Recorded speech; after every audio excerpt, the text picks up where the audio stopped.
Hello, everybody, and welcome to the Tartar Zone Talks. I hope you're all doing very well.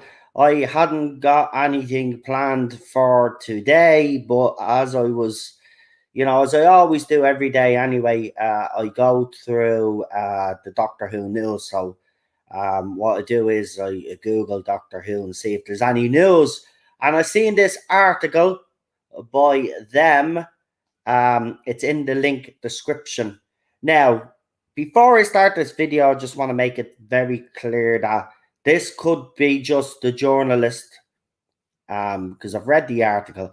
This could be just the journalist misconstruing what Neil Patrick Harris actually meant, or it's exactly what he meant, which means then if that is the case, then the people that were saying that there was every chance that Ncuti, because he was a gay man, and RTD believes that gay characters should be played by members of the LGBTQ plus community. Everybody was speculating that the Doctor, therefore, because it was Ncuti in the role, that the Doctor could possibly be gay. So if it is true, I would like to hear what you guys have to say about it in the chat. And what I'll do is I will bring people on, to see what their opinions in. And Memory is in the chat there, and he says he could also be referring to Ncuti being a gay actor. Yeah, but it's the way it's worded. And as I said, that's why I'm making the case here that this just could be just an over-exuberant journalist, because, they're not journalists anymore. They're activists, right? I've said this to you before. I got the newspapers for the first time this weekend, right? And back in the day, I remember in newspapers, you'd have the editor section, right? And you'd have an opinion piece, right? And that was the only time that a journalist, if they wanted to give their own opinion, it was highlighted in that section. I read the papers for the first time, right? And it's not journalism anymore. Every single page and every single story that I read was an opinion piece by a journalist, right? They're not journalists anymore. They are activists, right? A lot of them that have gotten into these jobs are not in it to do proper journalism. So we've seen it over the past in the real world, in society. Journalists will literally write any old shit and throw it out there, and they don't care if they ruin people's lives in the process as well. But journalism has gone out the window. It's not like it was 10, even 15 years ago. It's quite shocking how low the standards have actually become. So, as I said, we'll read this article, right? You can tell me then how you interpreted the article. Was this an overzealous activist journalist, or is it exactly what Neil Patrick Harris is saying, and that Ncuti's Doctor will be in fact a gay Doctor? Now, if that is the case, I'll ask you this question. Does it actually bother people if Ncuti's Doctor was gay, if we get some great stories, right? I know then, obviously, there would be a problem if the writing was bad, because Jodie Whittaker was obviously, she was left out to dry, and she was exposed because she hadn't got good writing behind her either, and I don't think she was up to the job. But if the same thing was to happen here, then obviously then people would probably start talking a bit more about it. But I want to get your opinions on it as well. Let me know either way. Doesn't matter. Do you care really? Or do you think it goes against the character? Just be out straight. Listen, we're all about honest opinions here, right? We're all about honest opinions here, and everybody will have a different view and a different opinion on it. You know, I've already seen some reaction on Twitter.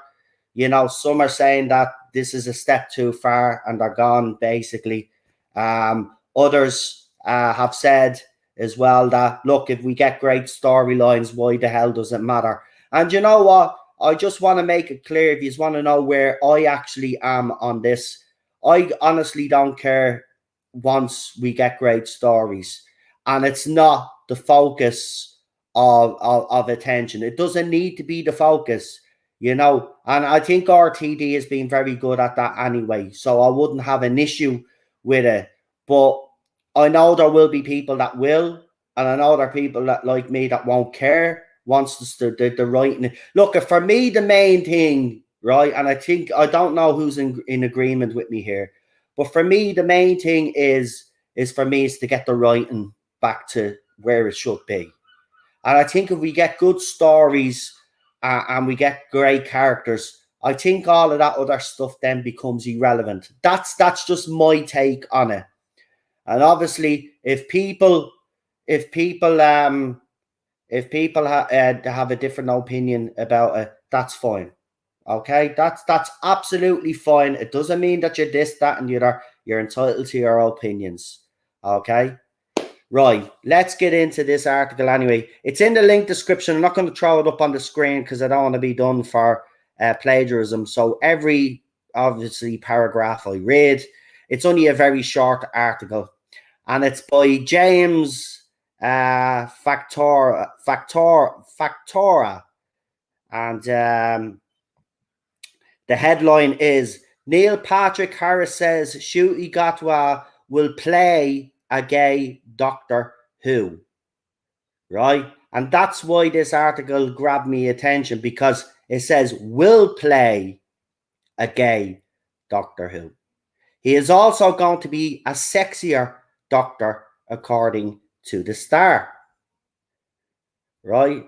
So, as though the news of Ncuti Gatwa being the next character on Doctor Who wasn't exciting enough, the sex education star will play the first gay Doctor, according to his co-star, Neil Patrick Harris, who joined the cast earlier this month as the greatest enemy the Doctor has ever faced, casually dropped the news while appearing on Variety, Just for Variety podcast. The uncoupled star told the publication that he has met Gatwa and that he's glorious.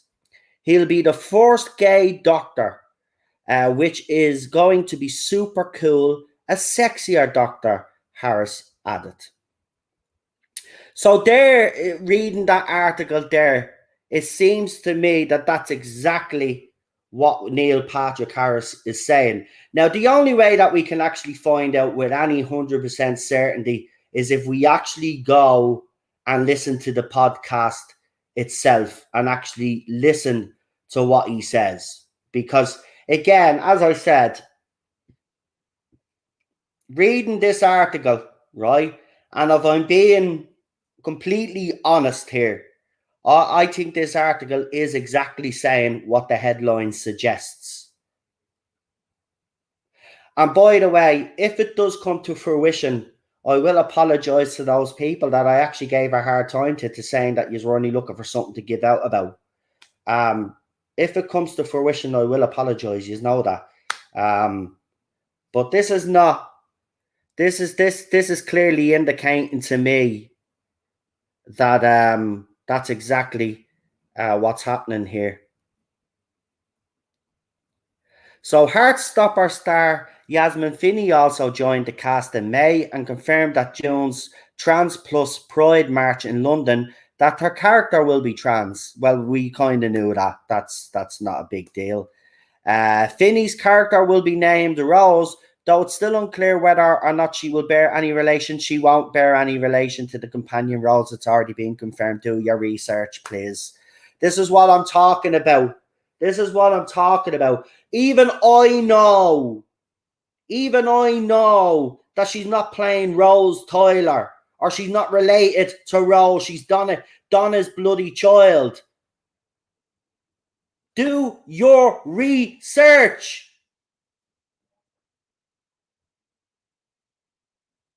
Finney made the revelation in a speech directed at former British Prime Minister Boris Johnson. My character is trans, so Boris, I hope you see Heartstopper.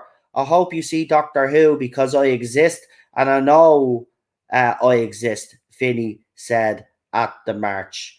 Again, though, another person connected to Doctor Who attacking the government and attacking certain people. And now it's had a trickle down effect.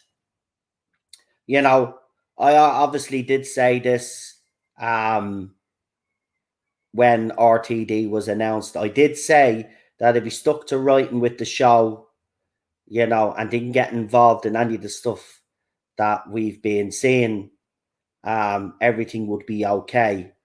But that hasn't worked out exactly like that. I mean, you've got to learn lessons from the last regime, guys.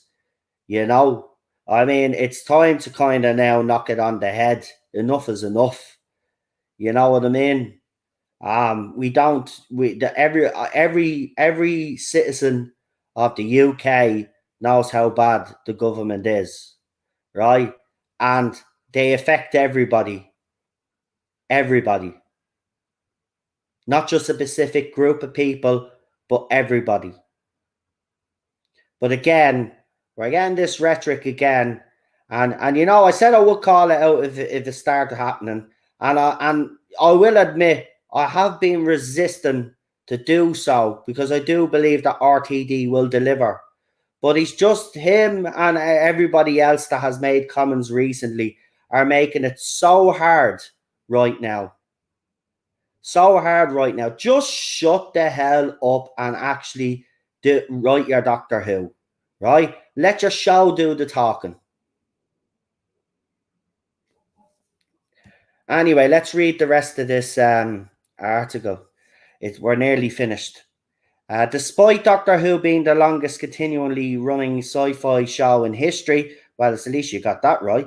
It's only recently that the iconic Time Lord has been presented as anyone other than a straight white male. And let's get to the point, because we can't have a white male in the role anymore. Forget about the straight business, but we can't have a white male in the role anymore. Wow, nasty white males.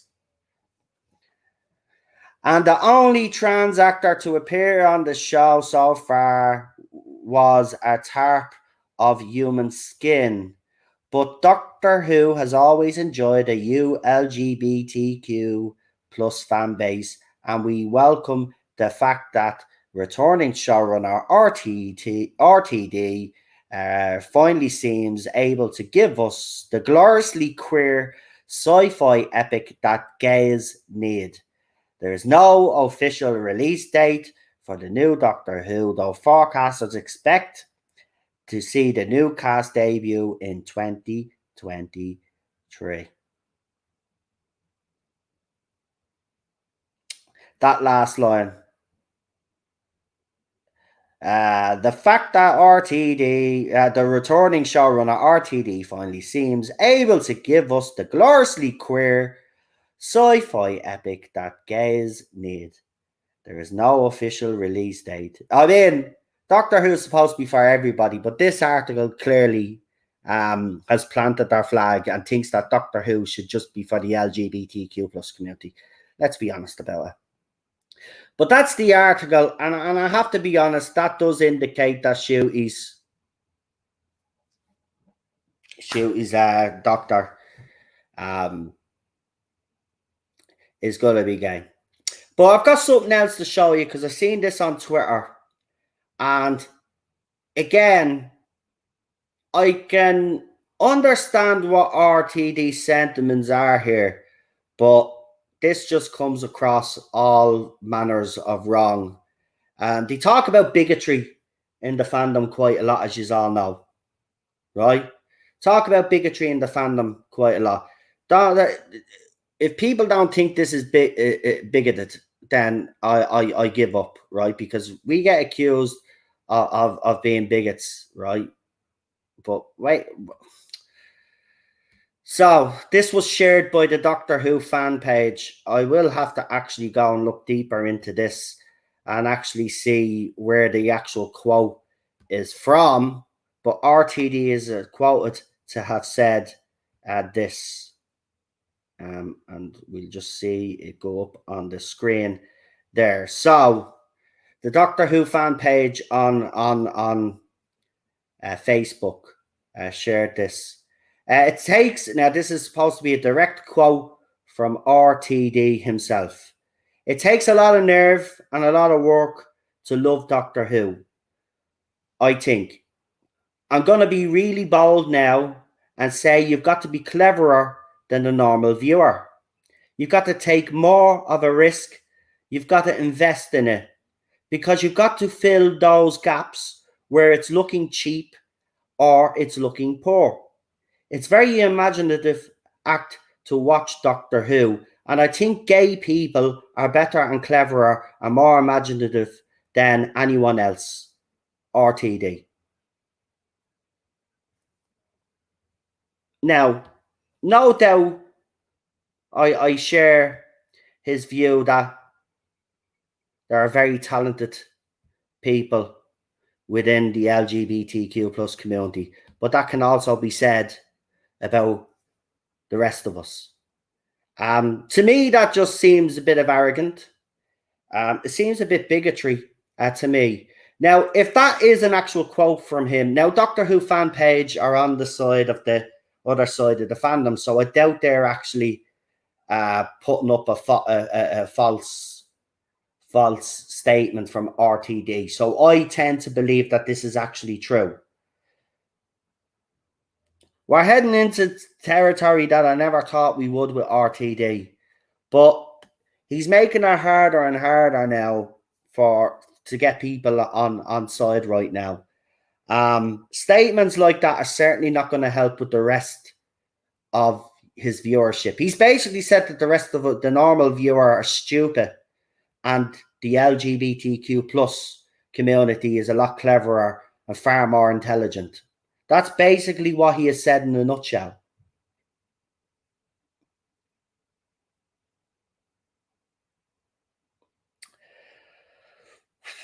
Look, there's a lot of things happening right now. The fandom is starting again. Statements like this are not helping. You're the other side are throwing up tweets. People are reacting. I'm even starting to react now because it's getting absolutely ridiculous. I'm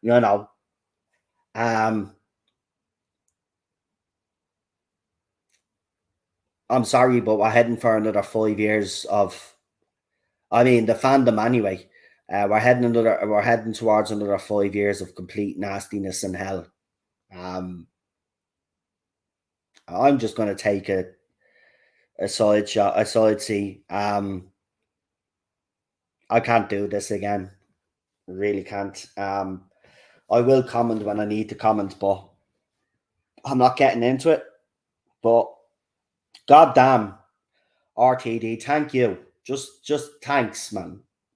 Thanks. You've already super politicized the fandom yet again. It died down, and now you've just sparked the plug. You've just sparked the fire again, and I don't know why. I just don't know why. With the 5 years that we had, you think you would have learned lessons from that.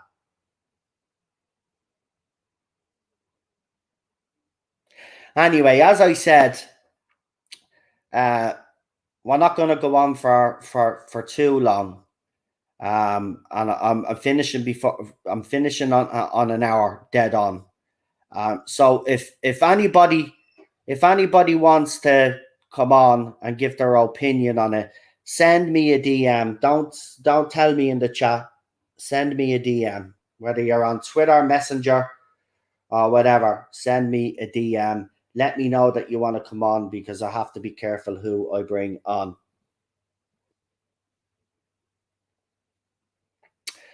We've got a comment from a Facebook user who says this lesbian does not need her favourite Time Lord to be gay. I was afraid this cast and move would take that yellow brick road. I have been a fan of this show since I was a wee tot. Pertwee was my first Doctor, and I had no problem with them casting Jodie in the role. Not a fan of Chibnall's writing for her. I have no problem with them casting a black person in the role, but why? Why would you have? Why did you have to make my Doctor gay? I think that's a very valid point. And as a member of the community that this doctor is supposed to represent, um, you know, and I know there will be people out there that will feel like that. There'll be other people out there that will say that once the stories are good and the acting is good, all of that becomes irrelevant. We've got 40 people watching. I'm suspecting that the other side are waiting to see, or are trying to, they'll accuse me of stuff because that's what they like to do. But as I've said, and I'll make clear at the start of my video, I have no issue with it whatsoever. My only issue is that the writing just better be absolutely brilliant because, we have seen in the Chibnall era when you do this kind of stuff and the writing is shoddy, or you just give little cameos to members of the LGBTQ plus community and then kill them off. It's not a good look. So, as I said, interesting one. Anyway, I'm going to check the DMs now. I've seen a few messages drop up. I'm pretty sure Lee has sent me a message because I think I saw his name pop up. I knew he'd definitely come on. As I said, I'm only going for an hour, right? So there's 25 minutes gone. So remember, if I bring you on, I'm bringing other people on too. So everybody will have to get their say.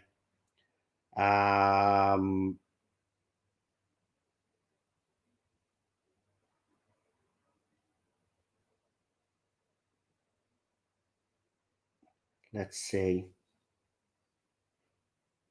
As I said, if you want to come on, let me know by DM.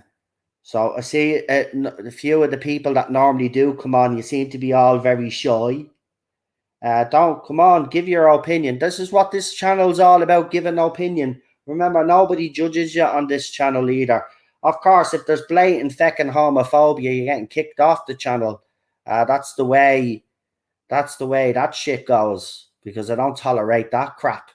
But I know none of you will be. No, is this you that you better bring? Don't be ordering me around, man. I'll bring you on if I feel like bringing you on. Now for that, you're bumped down to the end of the list, like. Let's see who else we got. I'm only joking. I'll send you. Better bring me on. So don't be ordering me around. I'll bring you on if I feel like bringing you on. Remember who's in charge here. I'm the boss. I would send you a DM. Dave travels through time. Well, you are on Facebook, yeah, because you do be in the chat, in the other chat. Send me your email address there. I don't think I still have. Hold on, we'll see if we still have your email address from the last time. But you've probably changed it because you were hacked. Send me your email address, Dave, if you want to come on and give your opinion. You're more than welcome to do so. Power hungry? No, not just power hungry. You've got to set the boundaries. Got to set the boundaries. That's all. That's all.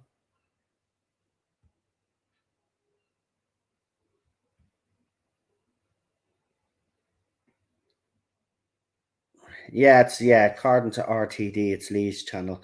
Yeah, that's happening. Oh, this is going to be very interesting. I know it is. So So before I bring Lee on, I'm waiting for some other people to come on as well now, because I want to get different opinions, right? So if anybody else wants to come on, don't be bleeding shy. Send me that DM. Let me know that you want to come on. I'd put it in the chat, but if I put it in the chat, we're just going to have... we're not going over an hour. No, I'm being strict about it. We're leaving in an hour.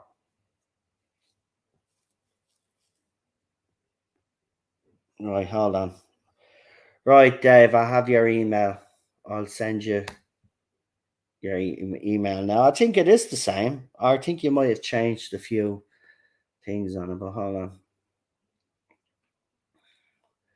Now remember as well, keep the comments in the chat respectful, right? And also when you come on, keep it respectful as well. We could talk about these things in an adult manner, unlike what some other channels do. You know, we're gonna do things properly here. It's a topic that will get people talking, but we're gonna actually behave and do it appropriately. There you go. Right, so your email is sent as well. There he is. He's popped in. He'll be a diva now when he come on. I sent you a DM. You want to come on as well, Jack, do you? Oh, no, you sent... Oh, yeah. Is that the one where you said that you... Yeah. Well, I have to get through all the other interviews first that I have. And then, obviously, then, as I said, I will bring some guests on. This is going to be a disaster. Really disappointed, says Ralph to the rescue. Let's see. Oh, you've sent me another one. No, sorry. Not going to give my opinion. Okay. That's fair enough. That's fair. Guys, you don't have to text me like if you're not coming on, because it gets confusing for me. Just don't text me if you're not coming on. If you're coming on, just send me the DM, right? You still have to explain to me that you don't want to come on, or you know what I mean? Just... if you want to come on now, just send me a DM to let me know that you want to come on now. So let's see. We got a couple of members in the chat. We haven't shouted out the members yet. So we got Cinnamon Toast Crunch in the chat as well. And remember, there's two members levels there as well. We got Garbage in the chat as well. Welcome.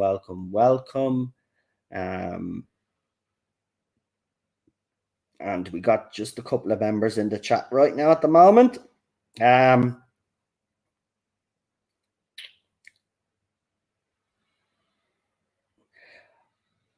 Oh, to get back to the optimism of the Meep reveal. Yeah, everything was looking... send me a DM. No, send you a DM or send you an email. John, do you want me to send you an email? Is that what you're saying?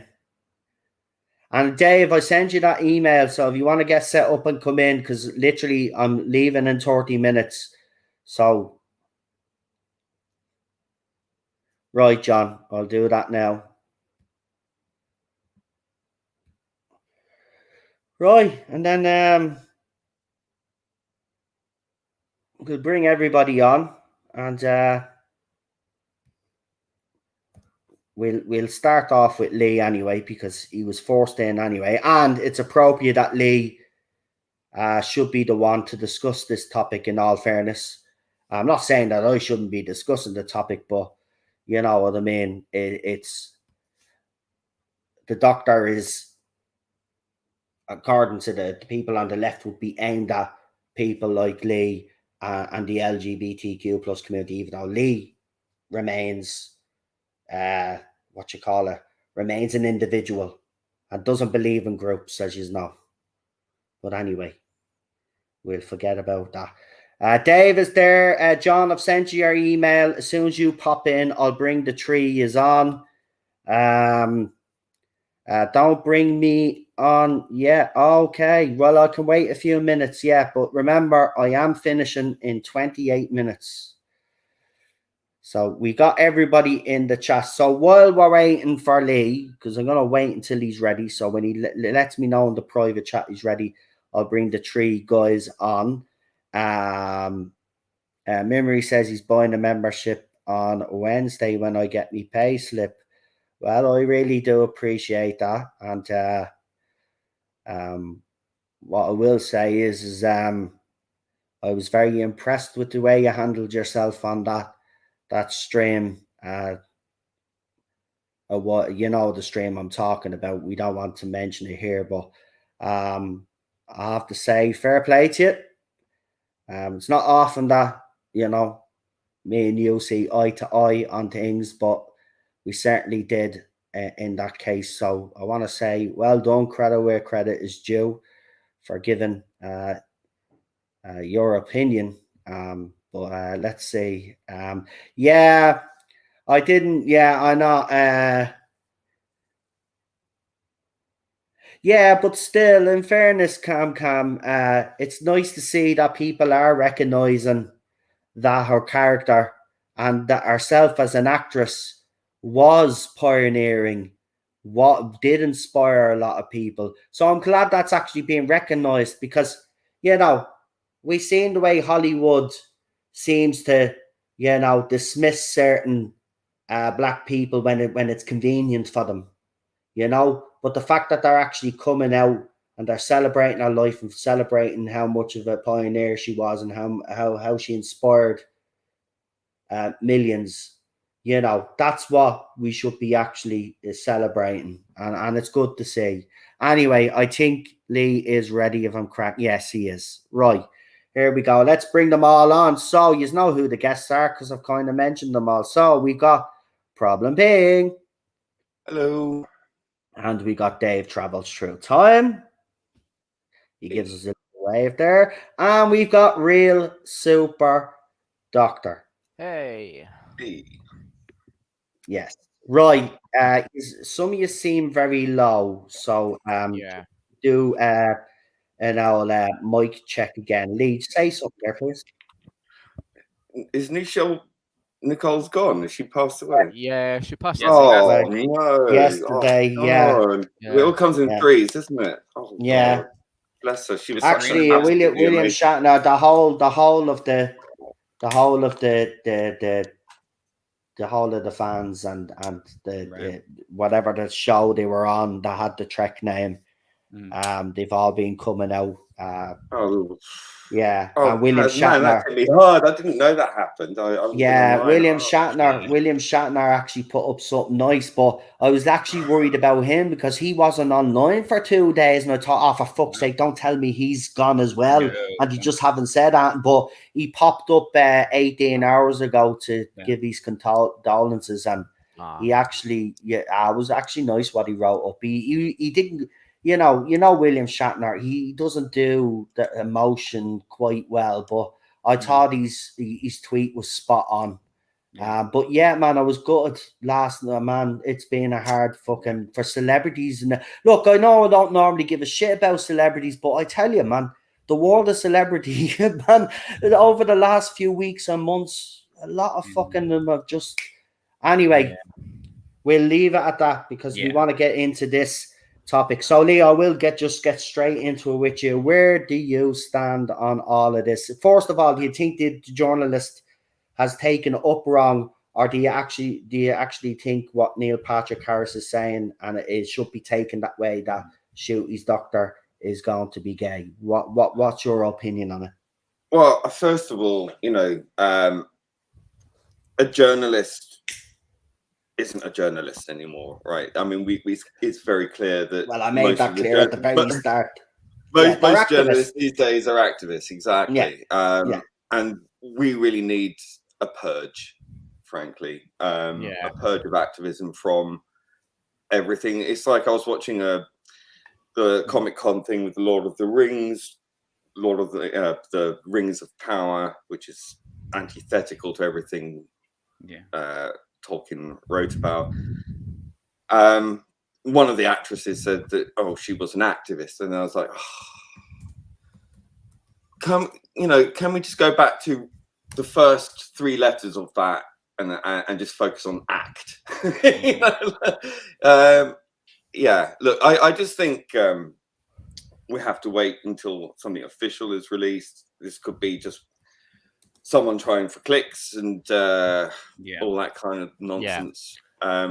But I don't know. I read the article, and I think you heard me read the article, and it is in the link description if you want to read these yourself. It's a very short article. You get through it in literally 2 minutes. But they do say that Neil Patrick he will play a gay doctor. They didn't say he's a gay actor playing the doctor. Did they quote him? Was it quoted? Yeah, I'll put the article back up on the screen again, man. Hold on. No problem with doing that, because I want to show you, because look, I wouldn't be even doing a video on it if I did. I will a stream on it if I didn't think there was anything to it. It's the way it's worded, mate.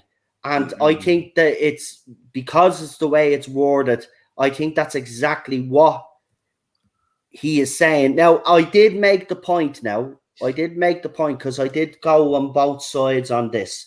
I did say this could be an over-exuberant activist, because I did make the point that we don't have journalists anymore. We've got activists. I got the newspapers. I'll tell you the story again real quickly. I got the newspaper. We'll go tell you what, we'll go for an hour and 15 minutes because I am talking. But I bought the newspapers for the first time this weekend. Cheryl went down and got them. Now, even though she got me the wrong fucking papers, which was a funny joke in itself, right?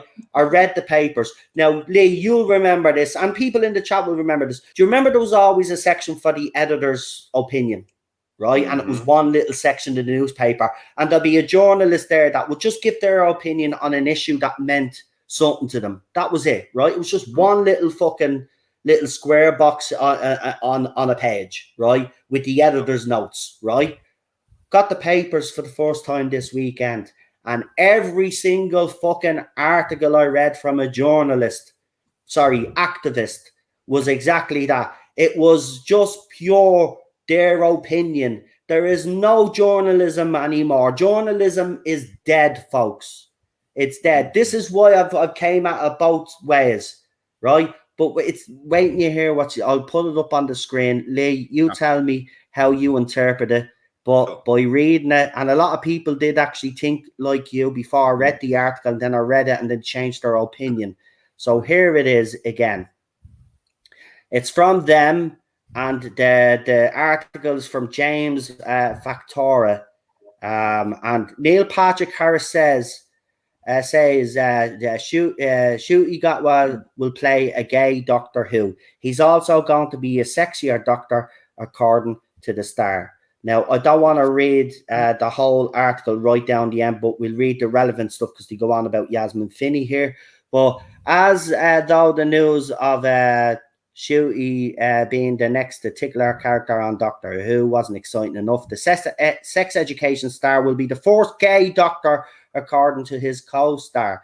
He's not even his co-star, though, because he's David Tennant's co-star. Right? Neil Patrick Harris. But listen to this. Neil Patrick Harris, who joined earlier this month as the greatest enemy of the Doctor has ever faced, casually dropped the news while appearing on Variety. Gay, or because he's actually just for Variety's podcast. So as I said, we would probably have to listen to this podcast ourselves, right? But it says the uncoupled star told the publication that he has met Gatwa and he is glorious. He will be the first gay Doctor, which is going to be super cool.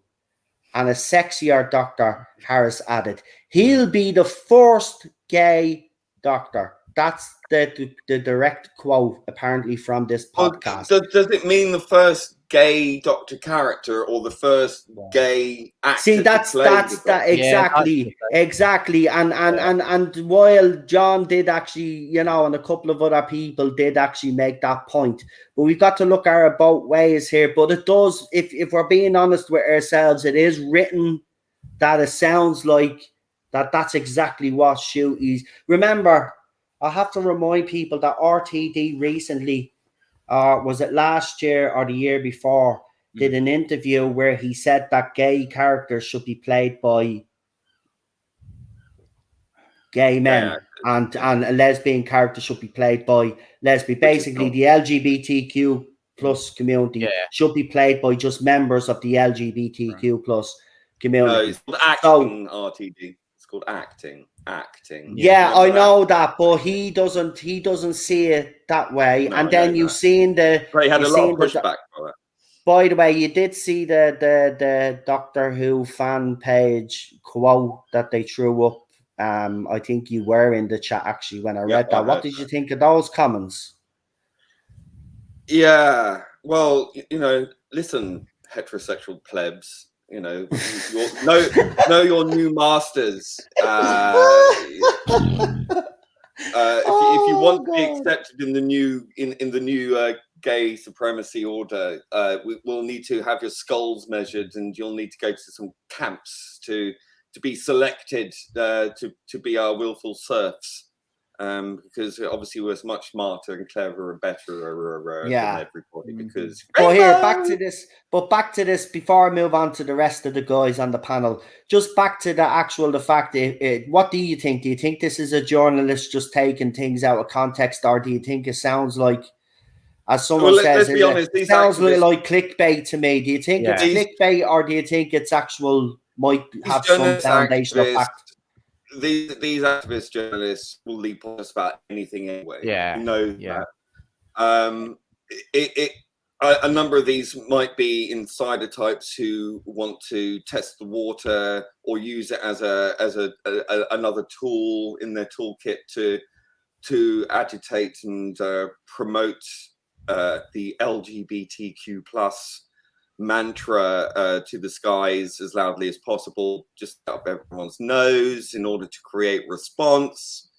I really don't see in the long run, how this gains acceptance. I think if you're going to be facetious and supremacist with it, and it really does come across as supremacist, how this is actually beneficial to people of my kin, if you wish. I really think that this is a problem. I think this is creating animosity where there didn't need to be any.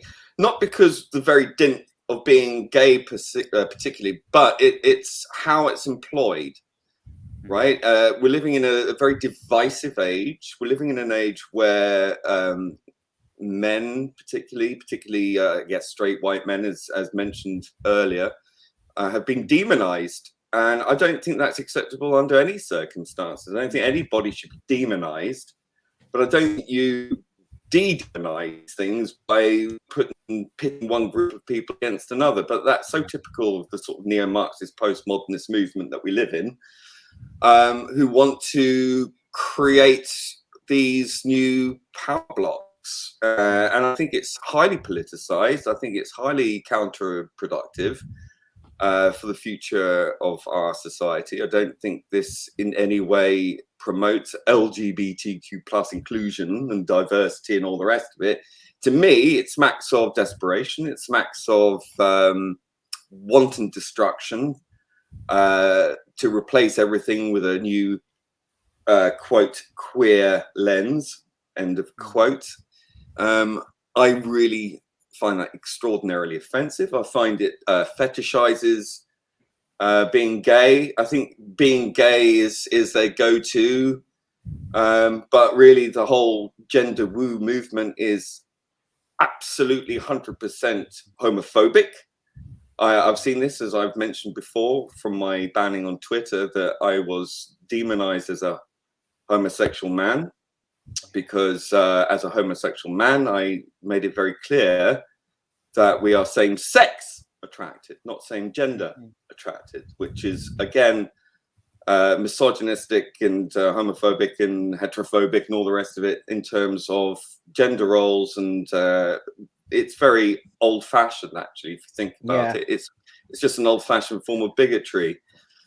But it's paraded as a new stunning and brave movement, and it's not. And I'll just... once again, I'll draw back to Terence Dicks, and I quote, "If you're concentrating on putting across a political message rather than on doing a good show, I think there is a danger. Maybe you can do both. but it could be hellish. But it would be hellish difficult. Yeah. And I think maybe there's a danger that the show wouldn't be as good as it could or it should be because you're not looking at the right age. Well, you're not concentrating on the things that make Doctor Who Doctor Who. As I said, you can have all of what you want in Doctor Who, but the writing has to be just there. The standard has to be there. I mean, I made the point a bit today about Jodie Whittaker. It's like, people can complain about this era all they want. The bottom line is, yes, Chris Chibnall's writing was bad, but I'm sorry, Jodie Whittaker was out of her depth. She was a bad actress for the role. I thought she was the first gay Doctor. It's amazing how quickly that's forgotten, isn't it? Yeah, well, look, again, I'll tell you what, just before you go off on a new one, mate, I'll just get the other two lads to just give their opinion, and then obviously we'll come back to you. We'll come back to you, definitely. But Dave, a new subscriber, by the way, James Flock. I see.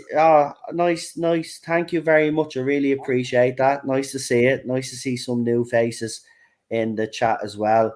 Got it. Give me about 5 minutes. No problem, mate. It'll be a pleasure having you on. I've been looking forward to this for a while, actually. But we do have Dave on, and we haven't had Dave on since the early days, so it's actually nice to see him back.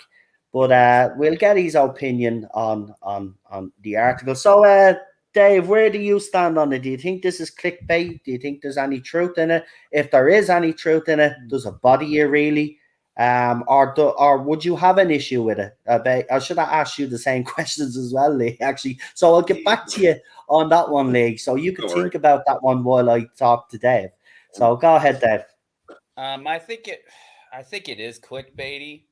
I don't know why. I just have a feeling it is, but I could see from the other perspective, it could be seen as okay. They're actually going to go with having the Doctor character be a gay character and not just him, the actor, happen to be gay.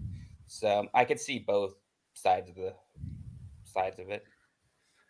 Would you have an issue with the Doctor being gay? I'll just ask out straight, actually, because it has to be asked. People will probably accuse me, well, why is he asking that question? Well, we have to ask those questions. That's the reality of society. We question these things. So I'll ask the question: would it bother you, or are you more like myself? Once the writing is top notch, none of that matters. I would say as long as the writing is, but I also don't want the Doctor in a relationship. I'll be honest. I think it's been done far too much, and I'd prefer just the Doctor not be interested in a sexual way to anybody and just be friends. And that's what I prefer. I'm not really into this whole relationship stuff anymore. I'm sorry. Right. Yeah, well, look, you all know where I stand on the Doctor and relationships. It's the one thing in the New Who era that I absolutely despise. That's why I like companions like Donna Noble. Even Martha Jones, even though she did fancy him, she quite quickly knew that he was not interested. So that made that companion Doctor relationship actually pretty decent. Bill Potts as well is another favourite of mine with Peter Capaldi, for the simple fact it's a student college professor relationship, and that's the type of relationships that I would like to see the Doctor have, friendships and stuff like that, not relationships. And I don't.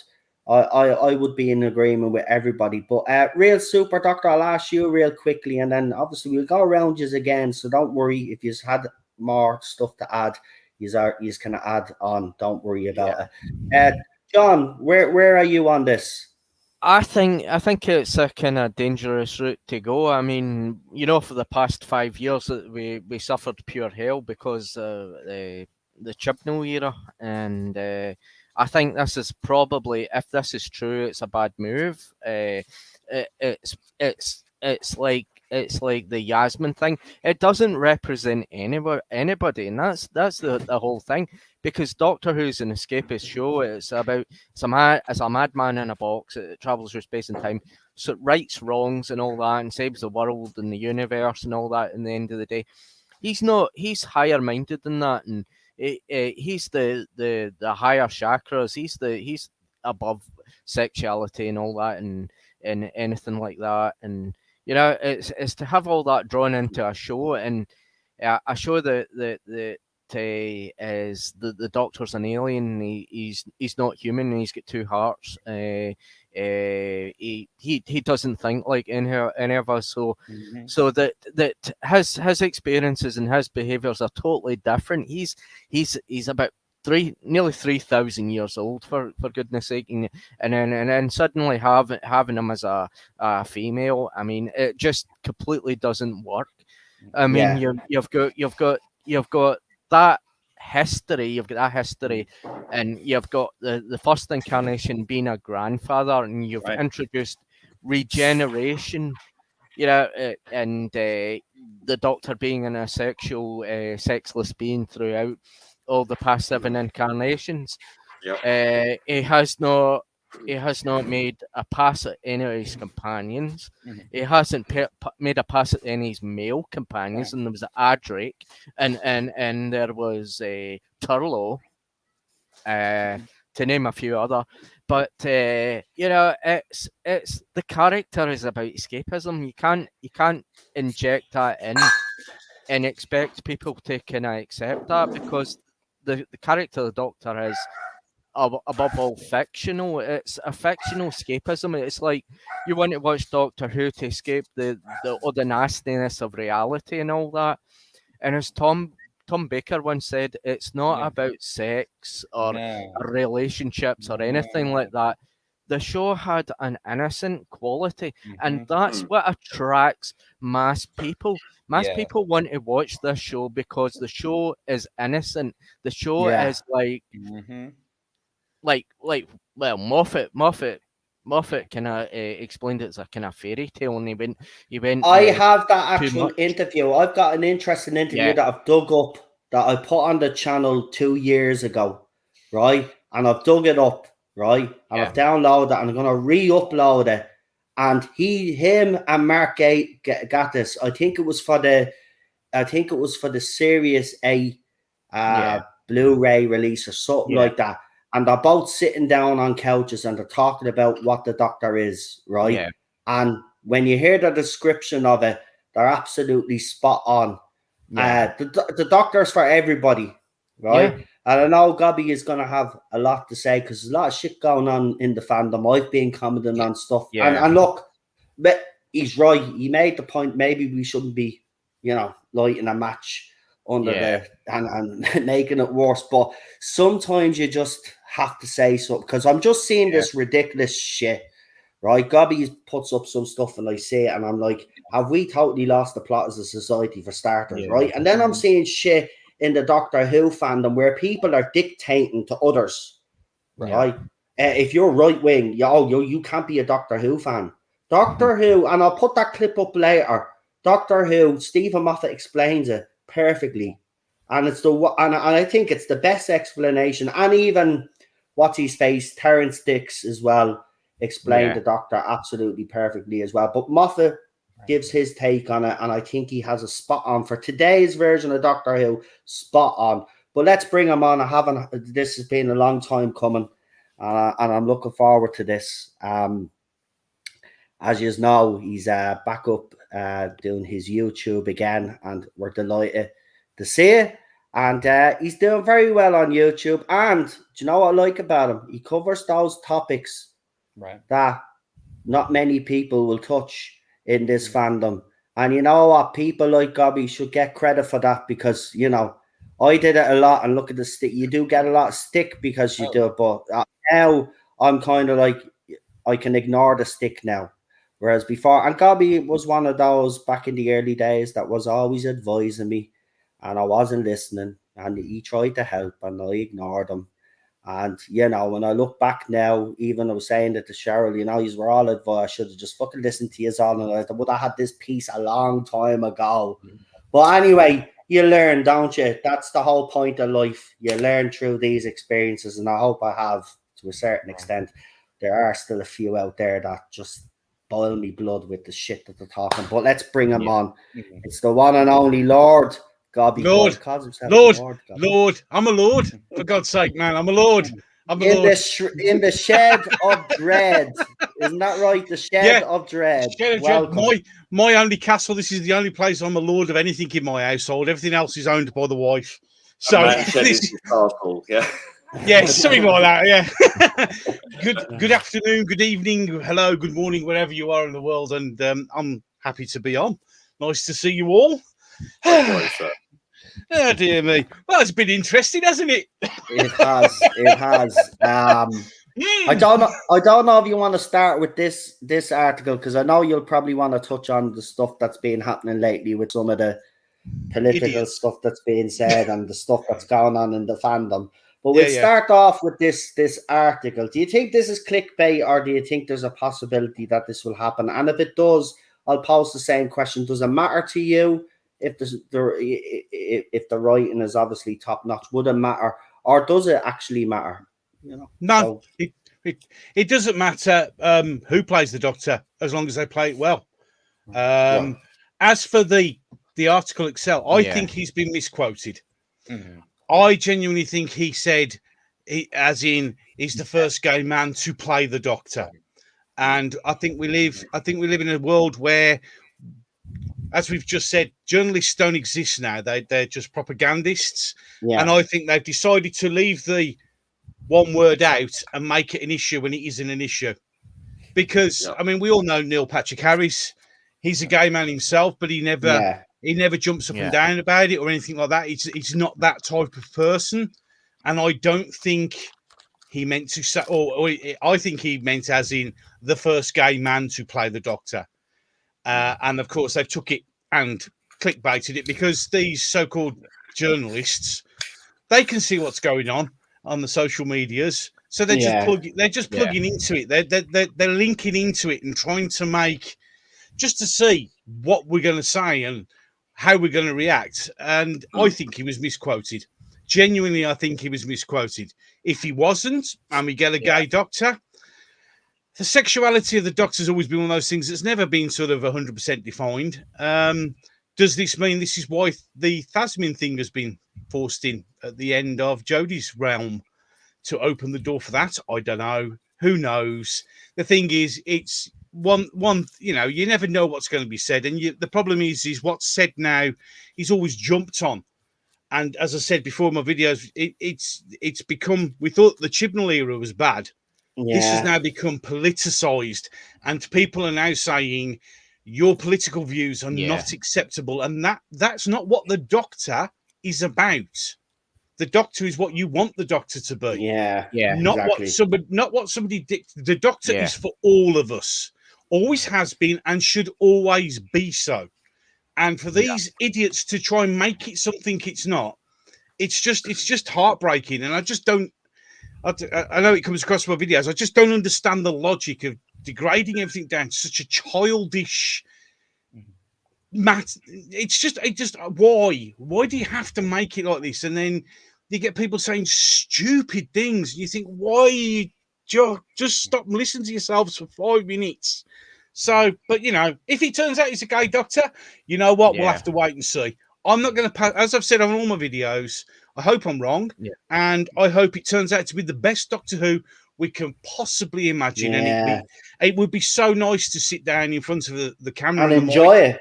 Enjoy it and actually come on and say, you know what, guys, that was a fantastic episode. I enjoyed this, and this was brilliant, and that was brilliant, and this was great. But the problem is, with all the things that are bubbling underneath, you can understand, like I have my worries, concerns, and frustrations that things might not be what we want. But I really, really do desperately hope that we're wrong. I really do. And I hope that I can sit here in 2023, if I'm fortunate enough to live that long, to be able to go, you know what? That Doctor Who episode was awesome. One of the best ones I've seen ever. And to stand there, and you know, I will sit here and put my hand on my heart and say, I was wrong. I was wrong. And this is brilliant. But you know, it's making look at, even I've been the forever optimist on this channel about the air, but I'm even starting to think myself, like, he's making it hard for us now to kind of defend him. I mean, look, I said this when it was announced. I said it in that video, that stream. I actually said, if he just concentrates on the show, the fandom will die down. You know, doesn't come out with any nonsense, everything will be fine. And then as soon as he is he made it official. His first statement was perfect. It's it all goes back to that BAFTA interview that everybody was giving out about at the time, and I was actually saying everybody was overreacting. So I just want to say I apologize. Right? No. That was my opinion at the time, but he's making it harder though because every day there's something new. There's something new coming out, a quote coming from somewhere, and it's just like, will you just goddamn give it a rest? We've had this with Chibnall for 5 years. Have you not learned? You've been sitting back watching all this unfold, and now you're literally making the same mistakes as the previous showrunner. His writing is going to have to be something spectacular, man, to kind of... Yeah, I mean, it's like that first speech when they announced Ncuti on the red carpet. That was very well written, very well scripted. They knew what they said, and it showed that they'd learned what to say so it wouldn't upset the fans. But then when they got away and it was talking to somebody they knew, the mask slipped immediately. And that's what, and that's... So the initial interviews and the way they were enthusing about it and how we're going to do this, that was very much, we've learned from what the mistakes we've made, and now we're saying the things that people want to hear. And everybody was like, we all were like, oh, brilliant, this is going to be absolutely awesome. Yeah. And then there was that thing afterwards, and you think, oh, God, really? Oh, have you noticed there seems to be a pattern forming here? You get a bunch of these idiotic statements, and then you get a bit of key jangling. Oh, look at this! Oh, look at this member berry! Oh, look at this! Oh, lieutenant! Oh, look! And and we're gonna queer this now. And I still think the 60th. I still think the 60th will be good. It's serious 14 now that I'm really starting to worry about.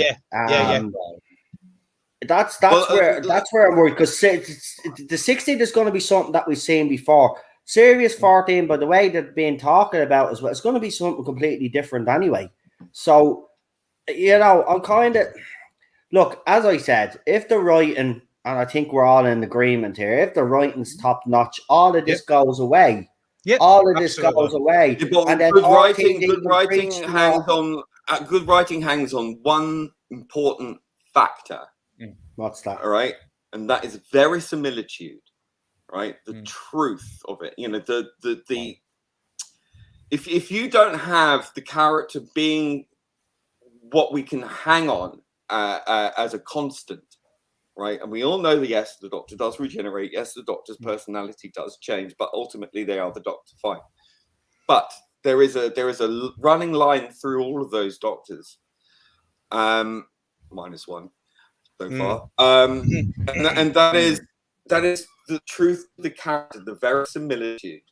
Now, you can write a blood story, but if the character isn't true to the character, it doesn't sit well, right? You can write the most excellent thing, but if the character isn't the character, it's not Doctor Who. Now, I'm just finding this. I'm hoping that this is correct. Look, I don't care if the actor playing the Doctor is gay or not. That's immaterial. It shouldn't even matter at all. It doesn't matter.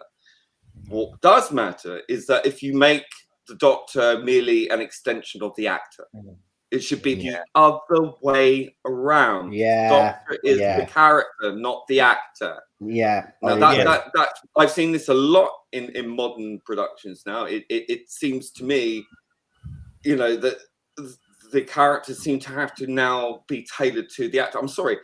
If the actor needs the character to be tailored to them, they're not a good actor, or you're not a good producer, or you're not a a good director. Well, there is one exception to the rule, but I mean, at the moment, it's like he sold himself out.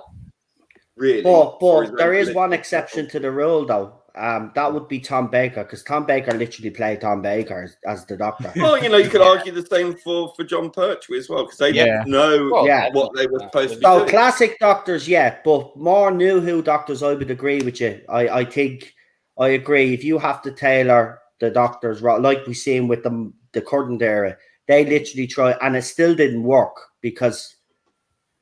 But they didn't. I just don't think Jodie was a good actress, and I'll still stand by that. But the failure on her part was the fact that she didn't bring anything new to the table. She imitated poorly David Tennant and Matt Smith and sometimes Peter Capaldi, and I hate if I could say it, but she did. But she didn't bring out none of our own personality. I think you do need a little bit of personality, the actor or actresses. Yes, but personality isn't immutable characteristics, okay? That's not being gay or being heterosexual or being black, white, Asian, whatever.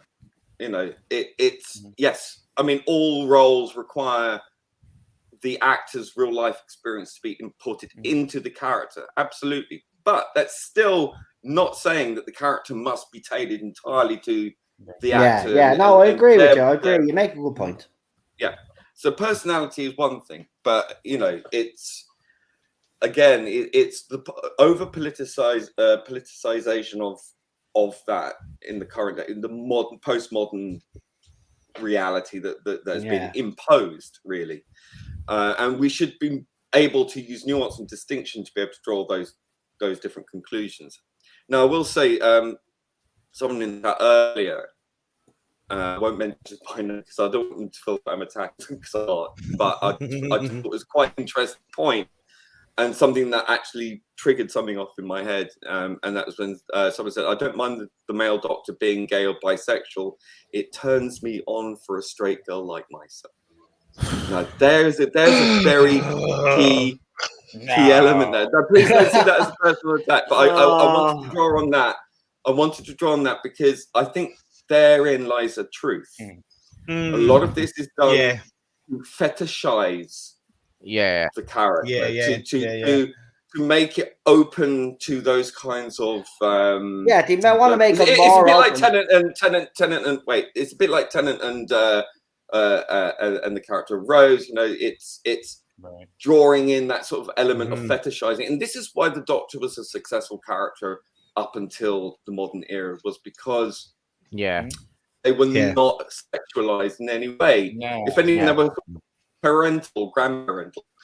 The archetype of Doctor lies within the first Doctor and the second Doctor. All other Doctors, however great they were derivative of those. They all have elements of those in them. And those are the characters of the Doctor, the two very distinct characters. Now, I think if you're going to move on from that into, like I've heard on the Rings of Power, where they say it has to represent the modern day. No, it doesn't. It really doesn't. The Doctor should be timeless. Like they kept talking about the Rings of Power. It should be time. It's not if you're making it all about the modern day. And I, growing up as a gay man, as a boy, growing up as a gay man, I did not need to see myself in the Doctor by saying, well, if the Doctor isn't gay, I can't identify with the Doctor. I spent my life identifying with the Doctor.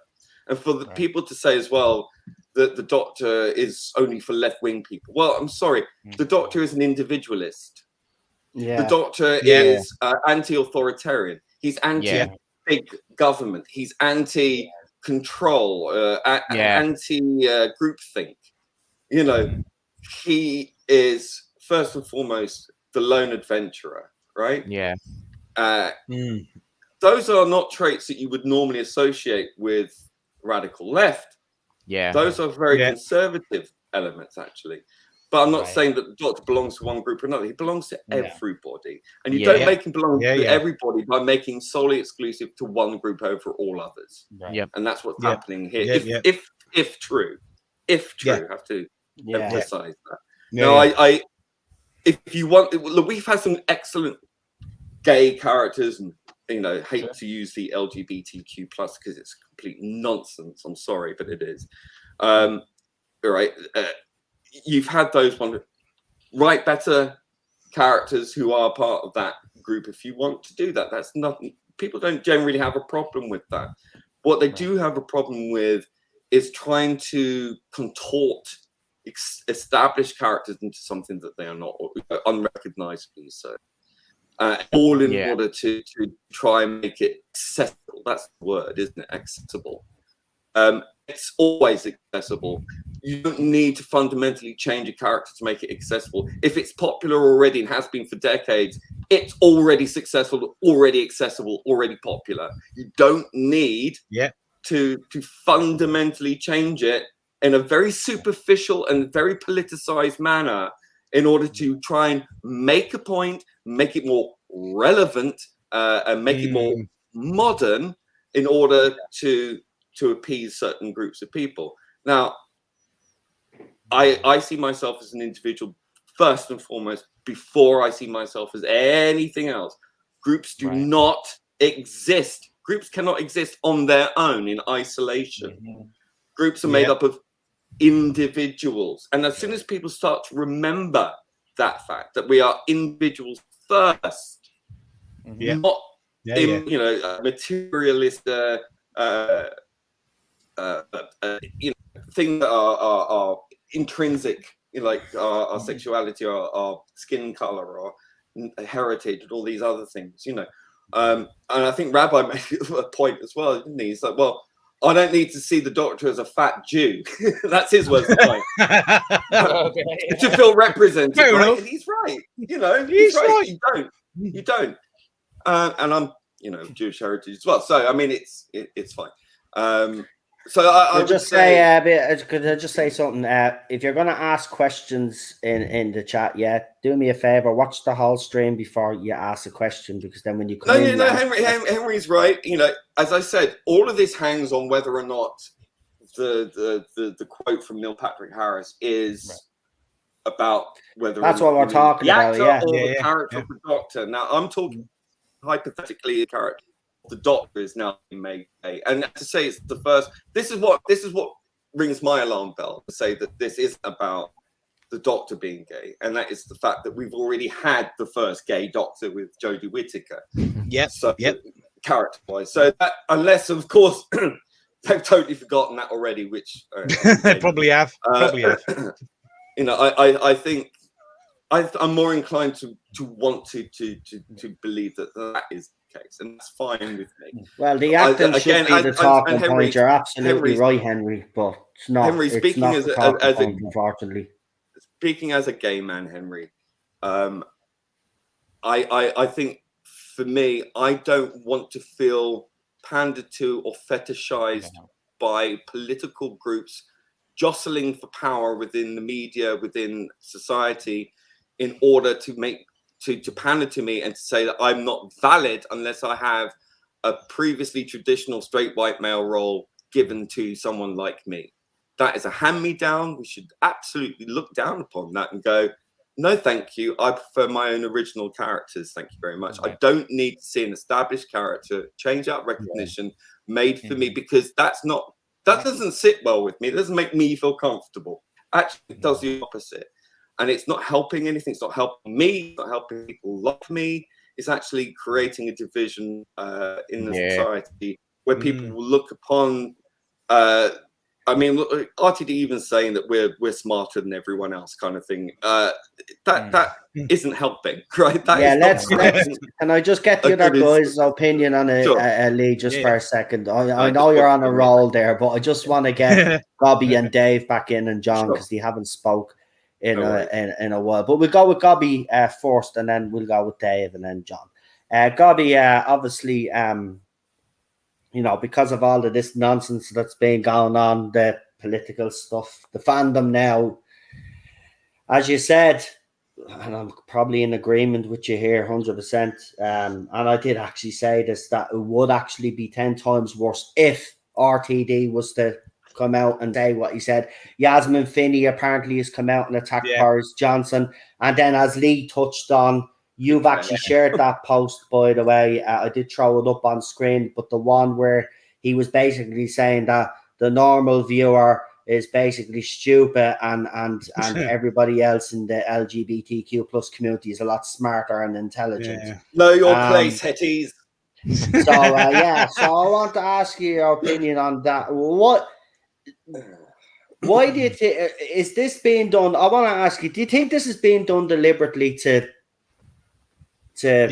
kind of fracture? It's already fractured the fandom, as we know, but do you think this is actually being done deliberately to purge out the rest of us? Because someone has actually said that this could be all a way of getting rid of the last remaining fans, i.e. us that have hung on for these last 5 years. Do you think there's any truth in that?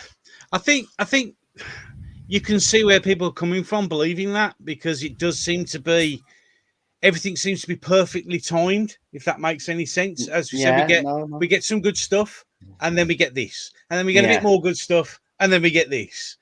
And unfortunately, there's always going to be this group in the fandom which are always going to deliberate, no matter what it is, they're always going to take the opposite view to everybody else. But the problem is once you start mixing political views and religious views into this as well, trust me, I've been to places in my previous career where when religion and politics gets involved in stuff, it always gets messy and it never ends well. And I just don't know. I genuinely, I don't know. Is it being done on purpose? It kind of feels like it is. Are people manipulating us? More than likely, probably are. Or is RTD genuinely angry at what's going on with the country, that he felt it necessary that he had to say something? But as I said, and I don't know if you agree, but some of the panel did, the last panel I had on, but I did say, if he wanted to make those statements and say the things he wanted to say, I can understand that he wanted to say it because there was Tories in the room. But would he not have had a better impact if he had went and done an interview in the newspaper and then it was printed all over the newspapers? Then, well, RTD. What Tories in that room? There's fuck all Tories in that room. They damn sure they cleared them out. If there's money in this room, there's Tory voters in this room. But that's what he said. He turned around and says, if there's money in this room, there's Tory voters in this room. He's got money. Is he a Tory? No, of course not. He's a campaign socialist like the rest of them. Yeah, the simple fact is, the only reason he's moaning about the BBC and Channel 4 is because he's frightened of his own wage packet. Pure and simple. What he did there, he won an award for It's a Sin, which was an absolutely brilliant TV series. And then instead of just going on about how wonderful that was, he had to go and make that ridiculous rant at the end, which not only enraged everybody in the room, it's like he says it at award ceremonies where he knows he's going to get smoke blown up his own arse. And it's like, why do you need to say, we all know the Ricky Gervais statement, which he made, which is brilliant. Just come up, take your award and thank your God and get off the stage, basically. Because we don't want to hear this. What you want to hear is, he's like, oh, I'm really chuffed about this award. Thank you so much. Thank you to all the cast and crew. And thanks for anyone who voted for me. And just walk off. Yeah. But it's like he has humility. He has to say something. He has to. It's why I've always said, when I said to people, this is not the Russell T Davies we had in 2005. This is the Russell T Davies who's now become very angry, very politicized, and will no longer temper that and will just burst out with stuff and then not even think about the potential consequences. And then you will have people sitting on the sidelines like journalists and people, on social media who are going to pick up on just that bit and then run with it and make it more, sometimes even more than it was. And it's drawn the line. And I'm sorry, but as I said before on Twitter, I think the fandom's dead.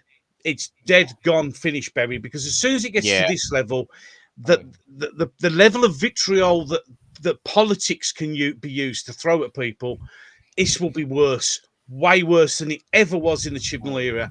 And the thing, Gobby, the thing that just wanted to, if it's okay, just to say about that point, actually, that yes, and by kind of purging this fandom of people who've been generationally fans. My father was a fan. I became a fan. If I had a kid, probably they would have become a fan. And you're removing that. You're removing that, replacing it with the fly-by-night personality cults who follow certain actors because they're LGBT, whatever.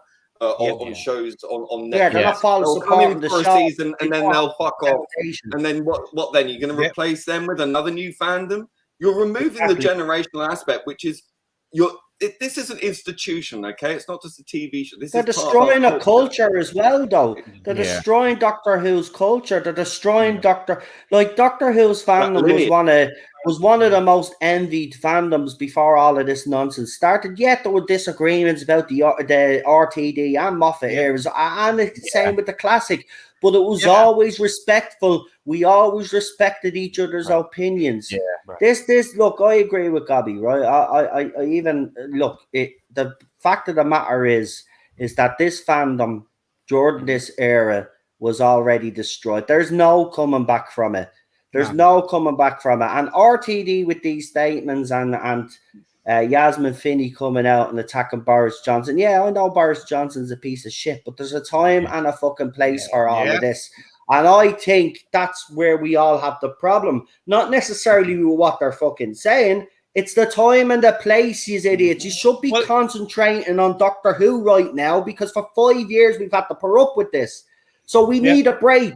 You were supposed to come in and be the man that was going to put Doctor Who back on the map. And right now, you probably will do that, and this will all be forgotten about. But right now, I'm like Gobby and everybody else. I just feel like, why? Why? That's the question I have. That's the question that keeps popping into my head every time. Why? That's it. Just why? It's like the Yasmin Finney thing. Yeah, she had the right to say what she had to say, which is fine. But then she had to go, do you know that show Doctor Who? We're watching, and you're like, why did you have to drag that in? You're more than welcome to say what you want to say, but why do you have to drag the program in?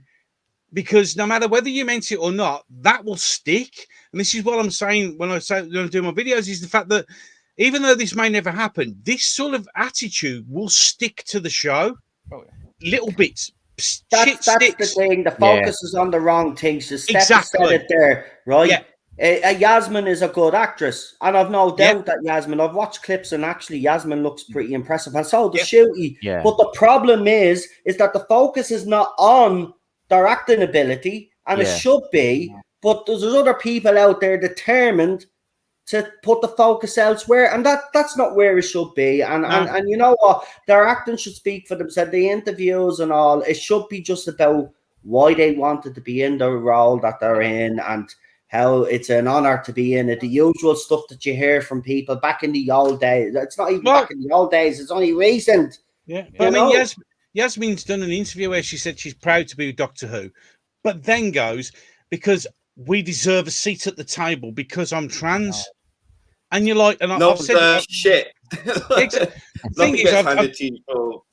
I've done a video. I just uploaded one just now about it. And the thing is, you don't get given a seat at the table. We all have to earn our position on the table. She probably has earned it with her performances, but because she's made that point, she's distracted away from that. She's not saying. She's not saying I got the seat at the table because I'm a great actor. She's inferring I got the seat at the table because I'm trans, and that's not what you want to be saying. And they keep saying these things without realizing what they're saying. And it's like I'm a trans. It's all about me being the trans. No, why do you need to say that? It's the same with everything. Why do you have to say, like, oh, it's the first black superhero, it's the first Muslim superhero? Why make it an issue? You don't hear them say the first straight white male cast as the Doctor, like, exactly. You know what I mean? But the thing is, why put that out? Because once you put that out, you're making it on your own. That's the sole thing that's important.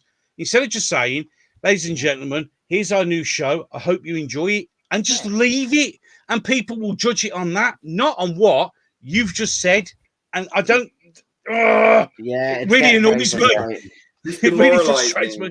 Yeah, it is demoralizing. It is. I think that is done entirely on purpose. Yep, we know. Absolutely. So, Lee, you think, Lee, without, because I have to give the other lads a chance, but just to answer that one very quickly, so you do actually believe that it's being done on purpose? Of course it is. I mean, we know. I mean, it's even in the BBC's,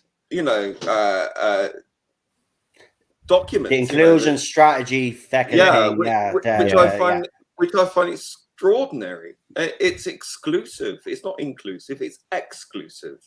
Yeah. And what it does, it doesn't help people like me become accepted. I don't really give a fuck excuse my French, about being accepted. When I was growing up and going out on the scene in the 1990s and all this, it was all about having a subculture. It was exciting. It was fun. Now it's so politicized and it's not fun anymore. No. And it's become something that is mainstream. I don't care about being mainstream. I don't necessarily want to be mainstream. It was never about that. And quite honestly, promoting so-called LGBTQ+, which I just find an abhorrent thing, because I think the more radical elements always love to use acronyms, don't they? Yeah, I just don't subscribe to that. I'm sorry. I find the whole new movement extremely misogynistic, extremely homophobic, as was the case in my banning from Twitter. Yeah, absolutely.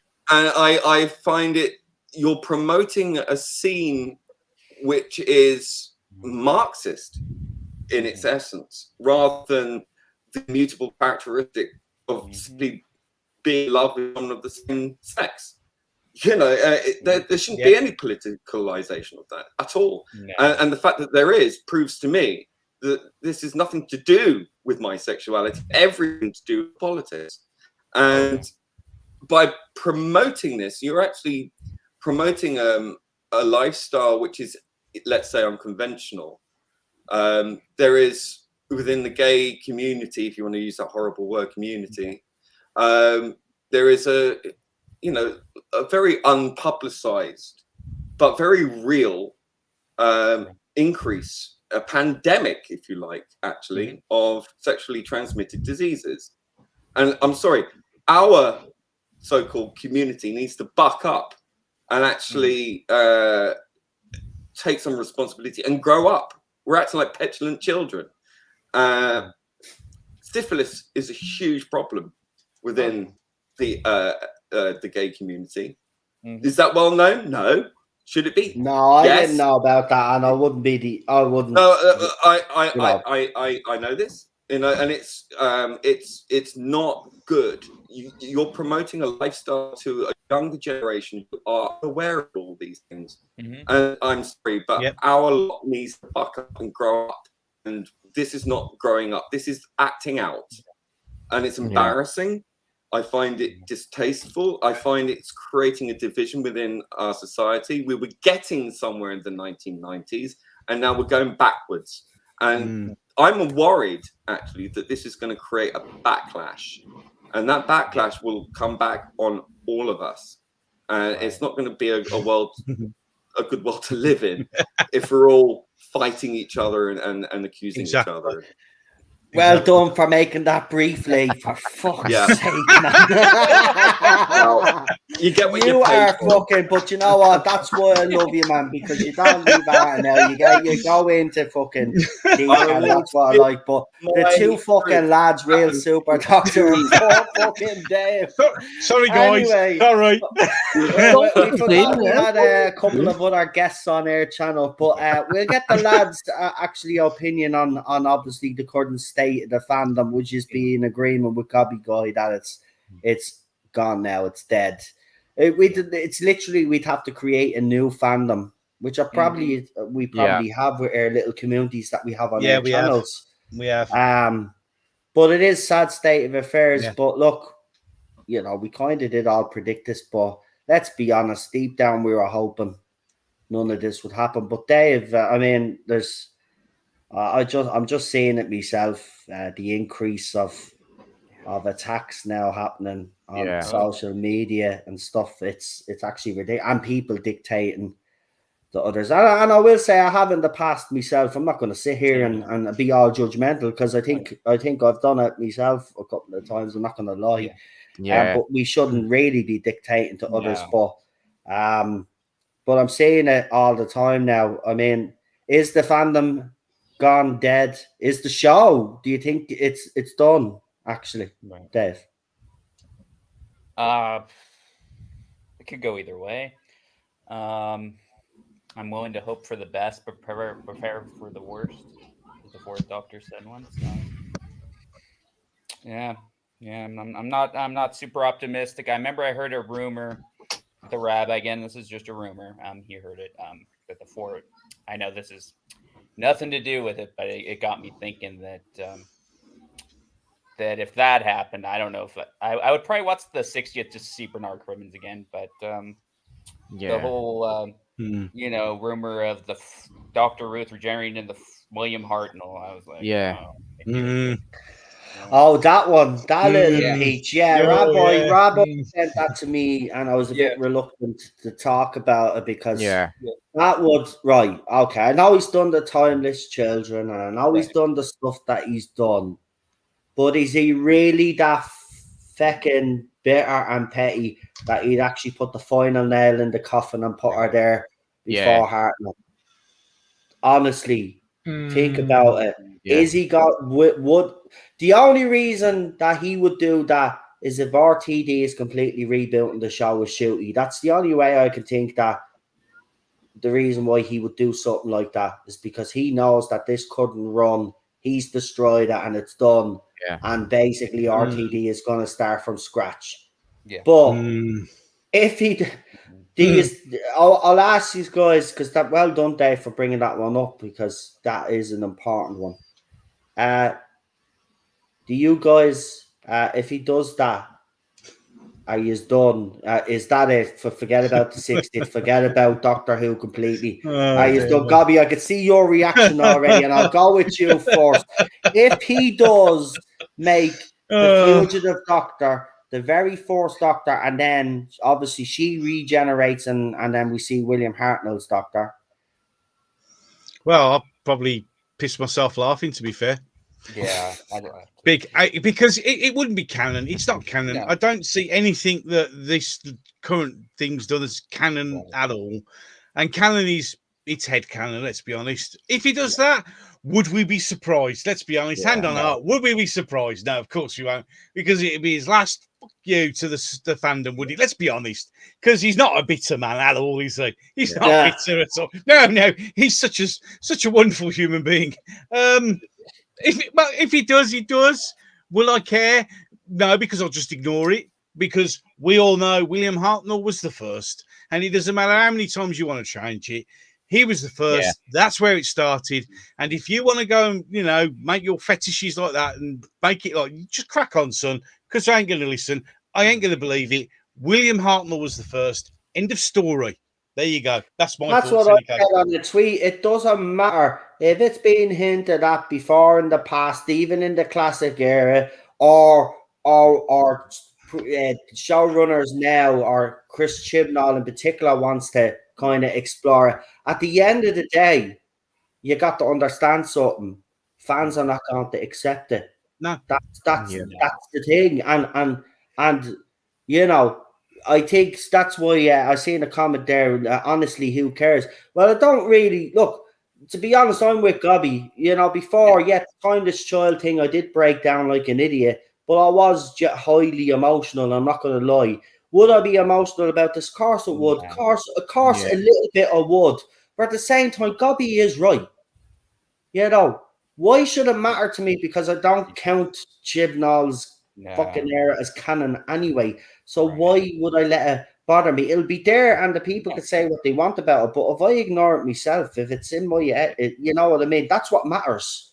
As I said, you take from Doctor Who what you take from Doctor Who. Nobody can take that away from you. So if you don't think that's canon, it's not fucking canon. Well, the thing is, let's be honest. The show started with William Hartnell. Yeah. That's it. That's all we need to know. That's what started the show. It doesn't matter what you think comes before it. When the show first aired, way back in the day, it was William Hartnell as the Doctor. That's it. There's no arguing. You can change. I mean, it's like the thing they're doing. This thing with they're turning up. Someone's wrote a book saying that Obi-Wan Kenobi was bisexual. No, he wasn't. No one cares. We know it all. Look, who cares? You can. These people can. And I see the Chris Chibnall era now as really bad, bitter fan fiction. It's not the real Doctor. It never was. So as far as I'm concerned, he could do what he likes because I don't count it. Yeah. Would you guys on the panel be the same as me and Gobby? Just don't at this stage. Don't give a shit. I actually don't. I mean, even the centenary, they're supposed to be doing things in it, and I'm kind of like, Well, if they do it, they do it. If the Doctor and Yaz kiss, fair enough, right? People can celebrate all they want, but I know, and deep down, these people know that it's all superficial and it was shoehorned in and it's fucking disrespectful. And that's the only reason why I've ever given out about something like this, is because if you're gonna do it, you do it respectfully. You give the characters actually a plot and give them. I do care about it. I do care about it, and the reason why I care about it is if you don't care about it, then it's going to be something else. Then it'll be something else. Then it'll be if you don't say no to a certain point, it's going to keep changing out of all recognition. You've got to speak up. You've got to. And the thing is, again, I take it back to verisimilitude. If you don't have verisimilitude, you've got no truth to the story. You've got no truth to the character. If you're going to completely make it, an amorphous blob, next, like the Doctor regenerates into a, what looks like a used bubble gum, and so, well, that's the Doctor now. I mean, at that point, I get your point. You're going to say, well, why not? We didn't care before. What difference does it make? Why? Because verisimilitude. You've got to have authenticity. You've got to have a byline, a through line, and that we've had a continuous thread from Hartnell all the way through to Capaldi, right? Yeah. Then you change it on a dime, and it doesn't have the same authenticity to it. It doesn't feel like Doctor Who, because it isn't, because we've allowed it to go on, and they get away with doing all the changes there, then they'll keep doing it and keep doing it. Not because it's a creative decision, but because it's politicized. Yeah. Do you know what though? Holden says they're line in the sand for all of this SHIT. Yeah. That's all well and good saying, but as soon as we draw the line and we stand up to this, you know what's going to happen. We're going to be called homophobes, racists. We're going to get the usual shit. And the thing about it is, do people really want to go through that again for another 5 years? Do we have the energy to do it all over again? And to be honest, these last 5 years have taken a lot fucking out of me. I'm not going to the personal cost as well, and I'm not sitting here looking for sympathy, because most of it, most of it wasn't my fault, but some of it was. I brought some of it on myself, and I'm not going to sit here and say I didn't. Of course I did. We all fucking got caught up in this. Do I really want to get caught up in another 5 years? Because as soon as I draw a line in the sand and say enough is a fuck enough, and then start coming out, it's going to start all over again. And I don't think I can fucking handle that shit. The thing is, do what that guy 5 in America. years. Yeah, do what that guy in America said. Do what that guy in America said. What? People are offended. Be fucking offended then. I don't care. Because we can't keep these right. We can't keep backtracking. And if we have to draw a line in the sand and say, right, this is the hill that we die on, then this is the hill we die on. I don't care if people are offended by it. I really don't, because I would much rather be offended. It's not that I care. It's what comes with that. The abuse, the online abuse. I know. The targeting of innocent people, and it's not just us that get affected. It's for people that we're friends with, and then that causes friction between friends. Remember, it's been a long time since me and you spoke, because of the shit that was going on in Fandom. It caused a fracture their friendship, and other friendships I lost and that will never get back. You know what I mean? And that's the thing I'm looking at. It's not that I don't want to. Out the show, because once you start bringing politics, of course it's going to cause division, because look, if you look 20 years ago, 30 years, no one talked about what their politics were. We didn't know what actors' politics were. It was all behind closed doors, and no one fucking gave a shit. Now everyone has to wear a badge on their sleeve, and it's divide. Of course it's going to cause division. How can you claim that Doctor Who is an inclusive, welcoming place for all, when you've got an elite forming in the core of the fandom, deciding who stays and who goes? And then you've got a bloody showrunner who's actually pandering to that again after the last 5 years of having it. And it's like, how clear can you be that this has become a political football and something we must simply just say no more, right? Doctor Who is not there for your political wanking. I know, but it shouldn't be that. Do you know what's pissing me off? I honestly believed that he would. Look, I knew he came out with political statements during his first keep it out of the show. Right, but the thing about it is, was he as controversial back then as he is today? And I'd have to say no. I even actually commented that I think he came across. I did a stream on it. He actually came across a bit unhinged to me. This is the worry, right? Now, will he keep it out of the show? Right. The thing about it is, he's always included. If you look at his first run, it's actually very progressive. But it'll be interesting to see, will he stick to the same beliefs that he had back then? Or is he going to go again? Because that's what he will be doing. He'll be going against his beliefs or the beliefs that he has now. Because, I mean, he wrote It's a Sin. You know, he said he did that show for a reason. He wanted to get that story out of his system, right? He said that in an interview. So that's why when I heard he was back with Doctor Who, I thought, well, he said this, so now he'll write Doctor Who the way Doctor Who should be written. He'll still have his messages in it, but he'll do it in a way where it's not alienating the audience, bashing you over the head, story front and center, and whatever social issue he wanted to bloody talk about, it was there, but it wasn't in your face. Now the worry I have is he going to go against all of that now, and are we going to see a more progressive? Because this is the word I keep hearing a lot, progressive. What does that actually mean? Someone explain that word to me, because that word, when you hear progressive, you can progress off the edge of a cliff. Just remember that. You can. But progress for the sake of progress isn't necessarily a good thing, and that's why you have particularly conservative voices who want to conserve things. That's where it comes. It doesn't mean that they hate people or they don't want these things to happen. No, it's just that they want more responsibility on certain things. Listen, sorry, I just see a message from I know I've gone past the hour. You can blame Lee. Just out of curiosity, poor old Dave sat up there in the corner and he hasn't said diddly squat. So should we give him a shot? Neither has neither of them. I'm ever so sorry, guys, but no, come on. These two need to say stuff. Yeah, guys, you just want to add on to the topic that we've been talking about there. Is there anything you just want to add to that? Because there is a lot going on. Go ahead, John.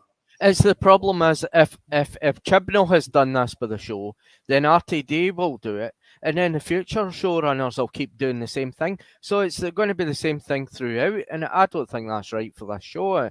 This show's never going to survive this. I mean, the fandom, it's completely cream crackered now. Well, maybe these newer fans are actually right, and Doctor Who isn't for us anymore, because they made it clear over the last 5 years that it's then it's antithetical to what Doctor Who is. It's for exactly goes against.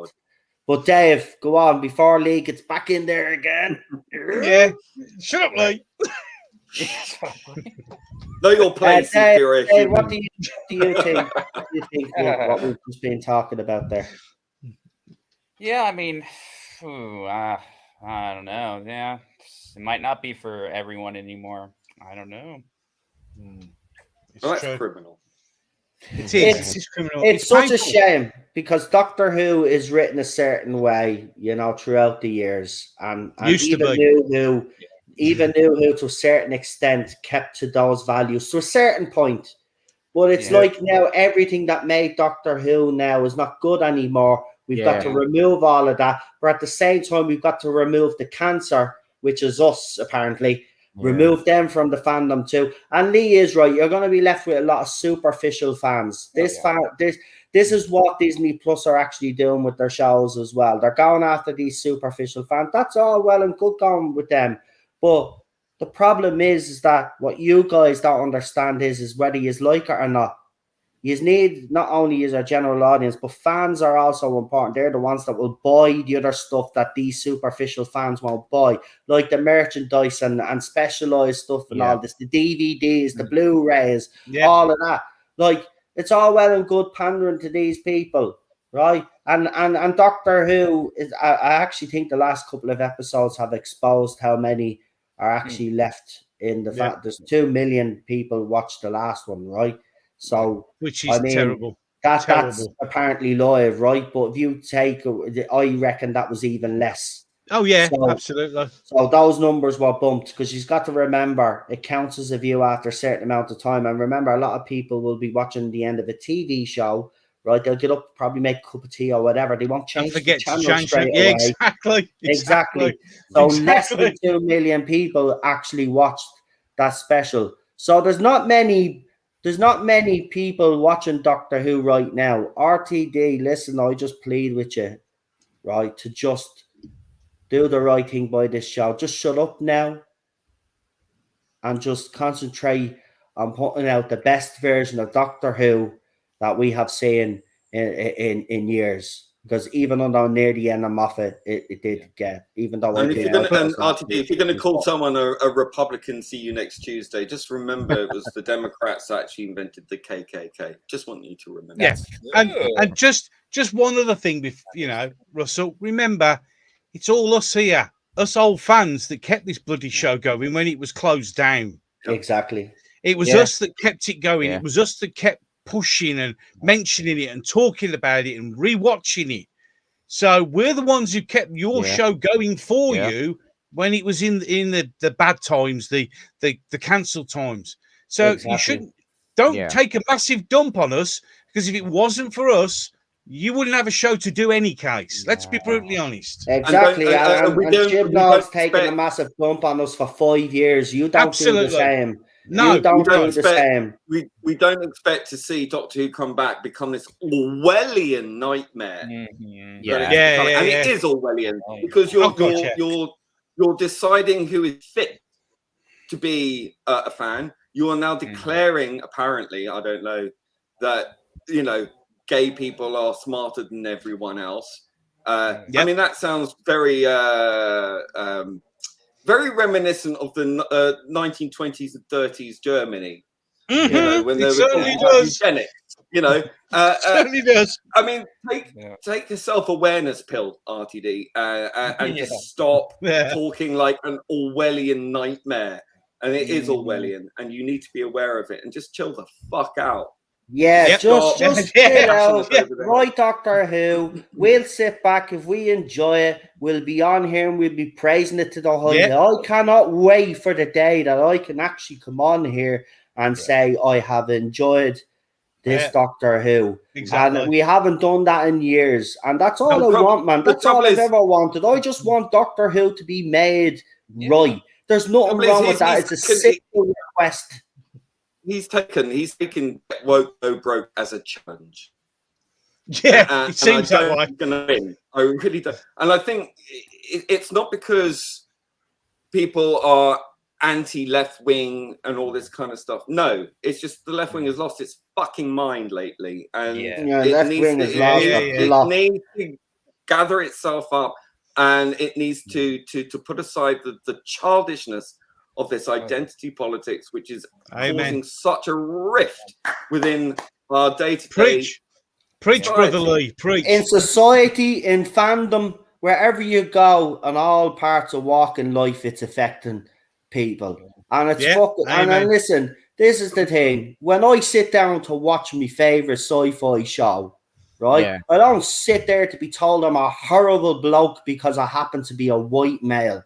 Right, or I happen to be this, that, and the other. And the most disrespectful scenes in that whole era, and it summed up how cold this era was that cancer scene with Graham O'Brien talking to the doctor. That went everything against what I believe the doctor was. Right, the doctor would not have acted like that. No way would have acted like, and that still boils my blood still to this day. That was what even. Look, the Timeless Child, that is an absolute abomination, right? Yeah. But this did make me angry. The other thing upset me. This made me angry. But that showed how cold that era was. Yeah, and I don't watch Doctor Who to be made feel bad. Oh, look at you, you're a horrible person because of climate change. Or the doctor looking directly at the camera telling us we're pieces of shit, basically. Yeah. I'm sorry, that has to stop. Yeah, right? We want escapism. Exactly, escapism. I watch Doctor Who to be entertained, to forget about the shitty things that are happening around me and in my life, right? I sit there to be entertained, not to be preached to, right? And this is the problem with the other side. This is what you are actually, you don't get, right? We don't care about the messaging, right? It's never been a problem, right? Okay, the problem is it's so in your face now that they've even forgotten to write a fucking cohesive script. Look at all these scripts. None of them are cohesive. And the one that's actually the prime fucking example was Legend of the Sea Devils. Poorly edited, put together.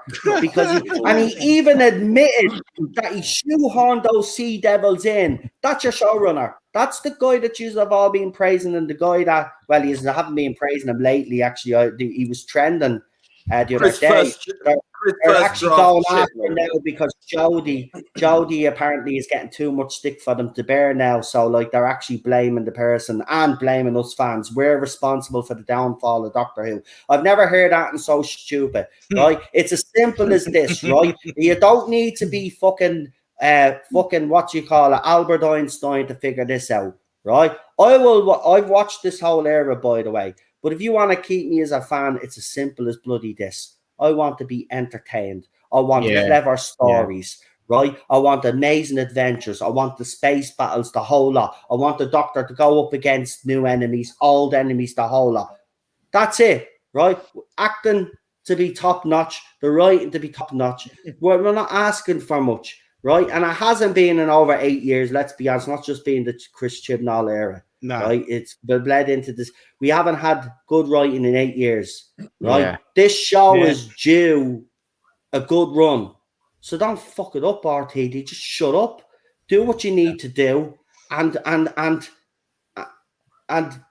fucking surprise us, man.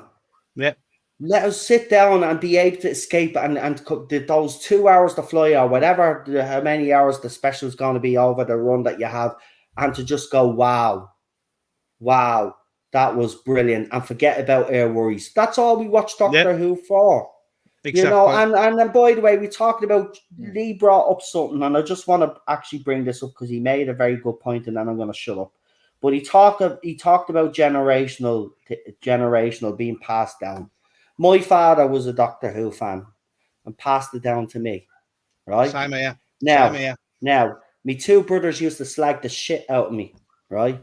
And let's just say I didn't get on very well with my dad, and we had a big, massive row, and I moved out. And those lads were obviously missing me because they went back and watched every single episode, the telly snaps. They went through the Hartnell era all the way up and then start watching New Who. And then when I moved back, they were even bigger fans than me at the time because I didn't like Moffat's era that much. At the time, I didn't. And they were massive fans, and they were even trying to explain the lore to me. And I felt proud because I kept telling them, yeah, you're laughing at me, but if you actually sat down and watched this, I know for a fact, because they're my brothers, I know what my brothers like, well, not everything, but I know what kind of TV, because we watch similar programs. So I said, yous will actually love this. And they used to take the piss out of me. And then when I came back, I was proud as punch when I found out they were watching Doctor Who, and they were showing me all the episodes, and they were able to talk to me about certain things, and can you explain this and all of this? And then they were explaining their theory, and I was just sitting there with a big, huge smile on my face. They've taken that away. Yeah. They've taken that away now. And that's the sad thing about this. And this is what these superficial fans will never understand. You will never understand that in some families it's passed down through father and son, or even mother and son, mother and daughter. Like it's been passed down. It's not specific to a gender, right? Whoever was into sci-fi watched the fucking sci-fi, whether it's man, woman, or fucking child, right? Right, man. Okay. Because it's all about them now. That's what it is. It's ours now. You can't have it. That's really where we are at. And, when I think about it that way, it's actually sad, man. It's actually sad. Very narcissistic. It's selfish. Yeah. It's incredibly selfish.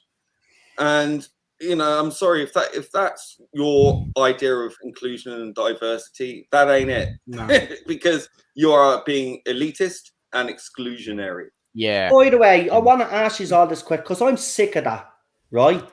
Where Where the fuck did we ever say as fans that nobody was welcome? Because I'm sick of this whole rhetoric that Doctor Who was not inclusive. Even back in the early days, there's even photos of fucking women at these conventions. What the? I mean, have we ever told people because they're LGBTQ plus that you're not welcome into the Doctor Who fandom because of your sexual orientation or your gender or this, that, and the other? Have we ever said that as fans? Because I don't know where all of this inclusive bullshit is coming from. Nobody's ever told anybody that they can't be fans of any show or any movie franchise out there. Where is this coming from?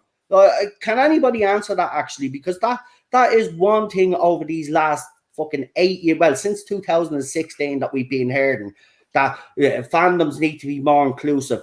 Who told these people that they couldn't be in fandoms in the first fucking place? That's what I'm baffled about. No, I certainly didn't. No one. It's a new thing. A new thing. No one said anything. It's because it's the new buzzwords. And they're not diverse and they're not inclusive. They're the complete opposite. They are sitting there saying, this is our show. That's what they're saying. And it's wrong. I mean, we were talking about the cancer thing with the doctor, which was terrible. I mean, my dad passed away from cancer. But you know what? That wasn't the worst episode for me. It's when they degraded single fathers. I was a single father. I had to bring my 2 kids up on my own. I did not desert my kids. So don't sit there and say all men desert their kids, because I didn't. My ex-wife deserted me. You know what I mean? And I mean, you know, I feel the tears coming because it's really deeply personal. That was. You can't. This tarring everybody with the same brush is just so wrong. Yeah. The thing is, no one has ever said you can't watch Doctor Who. The Doctor was there for everyone. When I was a kid, although I'm not now, I was a scrawny child. Yeah, I was, and I got picked on, but I idolized the Doctor because it showed that I could be great with my brains, not with my brawn. And then the 13th Doctor come and took that role model away from me. Even though I don't, obviously now I'm a little bit overweight. No, but still, even as a grown man. No, but you're right. Even as a grown man, you still look up to Doctor as a role model. Right? It doesn't matter how old you are. If you look up to that person, you look up to that person. I'm like you. I look up to the Doctor as a role model. Yeah. You know what I mean? It's fucking what they've done to the character. That's why I brought the timeless show. I will never say sorry for that. That was just pure emotion that night. But that's exactly how I felt. I was broken-hearted. And there's nothing wrong with that, mate. There's nothing wrong with that. Because obviously us men we're taught it's wrong to cry. I mean, I served a long time in the military, as you all know. And there's nothing wrong with crying. There's nothing wrong as a man with crying. It's because it's emotional. No. The only reason the Timeless Child was created was specifically to get rid of the male whiteness out of the character. Pure and simple. That's what it's gaslighting to say otherwise. I mean, it's exactly so on the nose. Absolutely. And the other thing as well, I'm just talking to Cheryl there. Hello, love. Hello, Cheryl. It's not to say that the Doctor shouldn't be gay. I mean, no, I don't think the Doctor is gay. I will die on that hill. The thing is, on top of that, I would also add that the Doctor shouldn't really be heterosexual either. The Doctor should be asexual. And even when the Tennant Rose, the Tennant Rose thing happened, I was not on board with that. No. I know a lot of people were, but I wasn't. And I just think that the Doctor should, and this is why the Doctor was successful back in the day as well, was because he was written as a non-romantic lead, and that was almost unheard of. Exactly, was at that time, and I think I love you too, darling. Not you. Thanks, Lee. I love you too. That's all right. Just clarification there. I love you. Thanks, mate. Thanks, mate. But there's a lot of love going on in the chat. That's Cheryl's way of saying, Lee, I just don't agree with you. Just shut up now. I love you. Well, I couldn't possibly. I'm your supreme leader, and you will do as I say. Well, she does agree with you. Actually, she says the Doctor. I agree. The Doctor Who should be asexual. The door was open, so now she says the door was open. So she does make a valid point, though. The door was open, and this is the thing that the other side will argue. I thought asexuality was a legit recognized gender thing now, wasn't it? So where's the asexual? I don't know. I lost track. Where is it? Listen, I mean, it's just so new every day. I just can't keep. This is the thing, though, and I'm not saying this is disrespectful. Asexual representation now. People in the LGBTQ plus community want us to respect our pronouns and all of this other stuff, but there's so many of them that I wouldn't be doing it on purpose. But like, there's so many and it's so confusing that I wouldn't know what to say to a person. This is the thing. So I just don't open my mouth. I just don't open my mouth anymore. You go to sleep, you wake up, and there's another 600 of them. I mean, what are you supposed to do? It's just getting ridiculous now. It really is. Teddy Terrier tells this is how adults have disagreements. Of course, yeah. No, it's not. It's adults. Exactly. Are they allowed anymore? Exactly. Leland makes the point that Hartnell had a grandchild from the get-go. Right. There's the implication that he is hetero, even though he is never interested in chasing women. Do you know what? I don't really care about it, but sexuality shouldn't be the thing that we... You know what I mean? That's the thing, but it has been made the focus because certain journalists, activists, or propagandists, whatever you want to call them, have decided to focus on that. But it's not. So then the fandom is going to focus. Sorry, Liga. No, I'm just saying.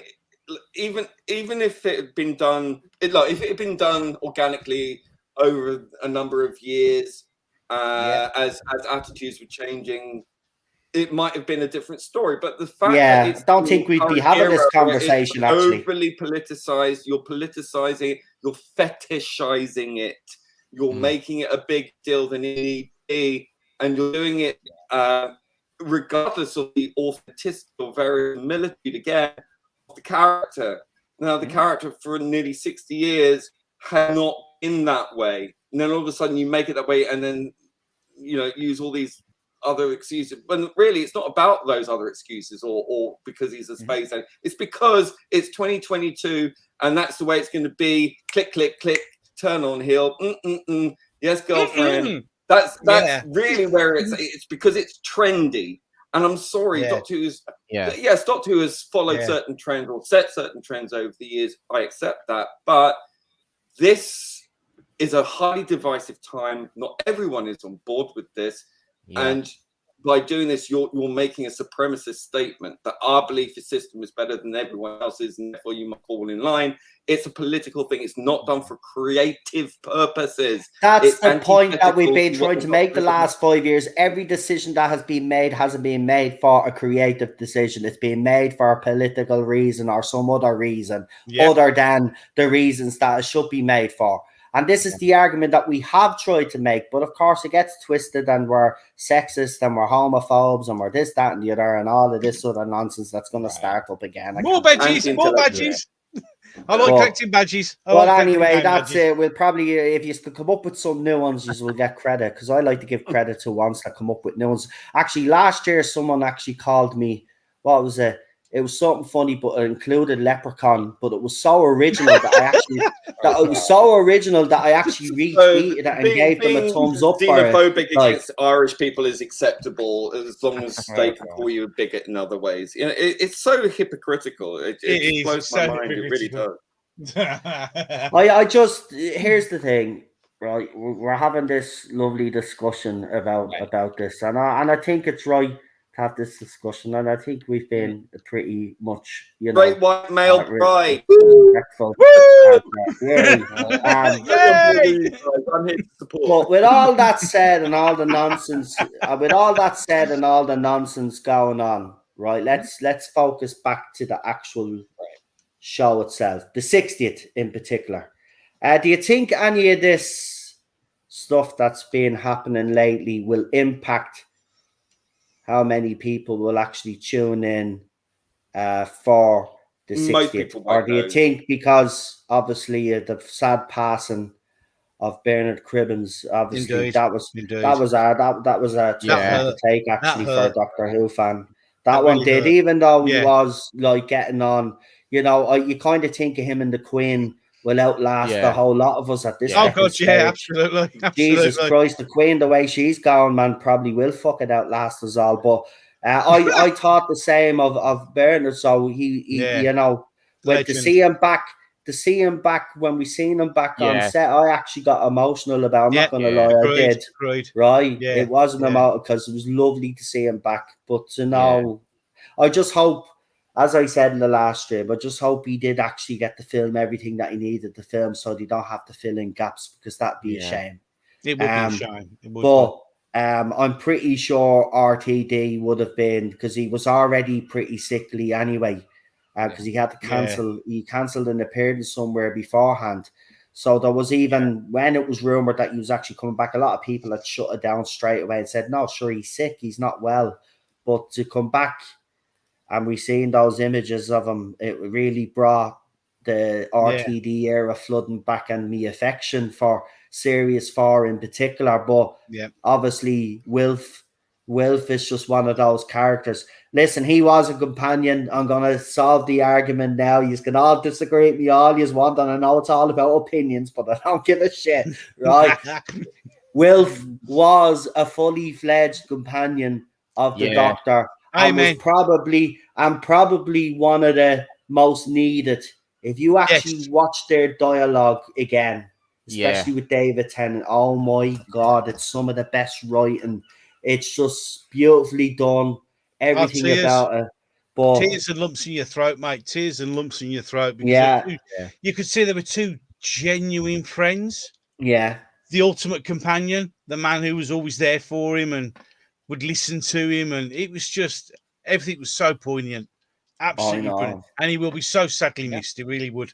It really would. So obviously the 60th will be dedicated for him.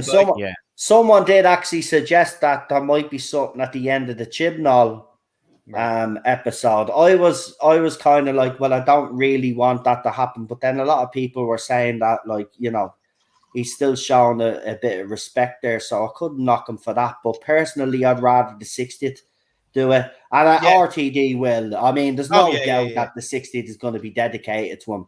It has to be. It has to be. But you don't think any of this nonsense that's been happening will affect people watching Gobby, or do you think everybody is going to? Do you think? Can I ask you this question actually? And I'll ask you all the same question as well. How will the ratings do you reckon for this? It'll go up. It'll go up purely because, just for a thing, simple thing. My wife can't stand anything sci-fi, but as soon as I said David Tennant was coming back as the Doctor, she wants to watch it. And that's all you need to know, because once you say David Tennant, the Doctor, that's all you need to say, and people will come flooding back, because it's nostalgia. It's trying to, when Doctor Who was good, when New Who was good, when New Who was fantastic.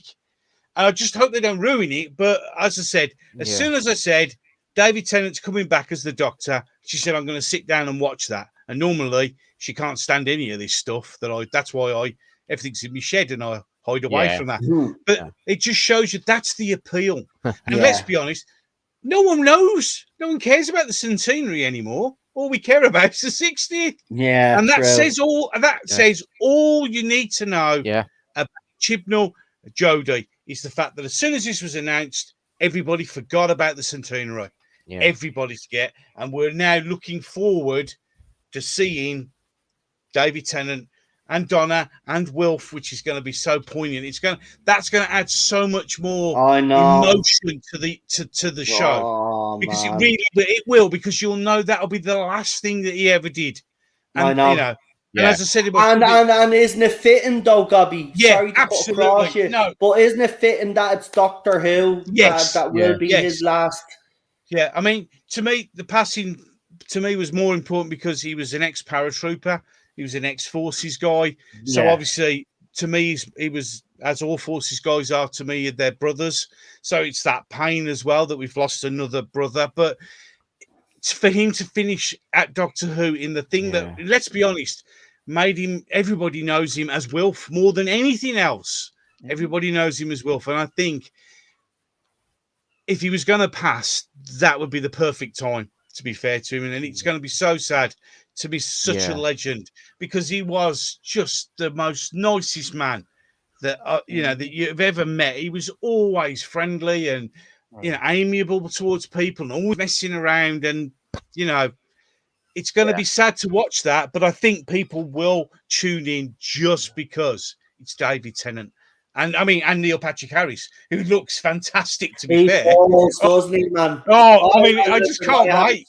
Spot for Neil Patrick Harris. I love him. I love his movies. I love that. Look, I don't like the show particularly, How I Met Your Mother, but I have watched some of the iconic episodes. I know it's just one of those shows that I never really.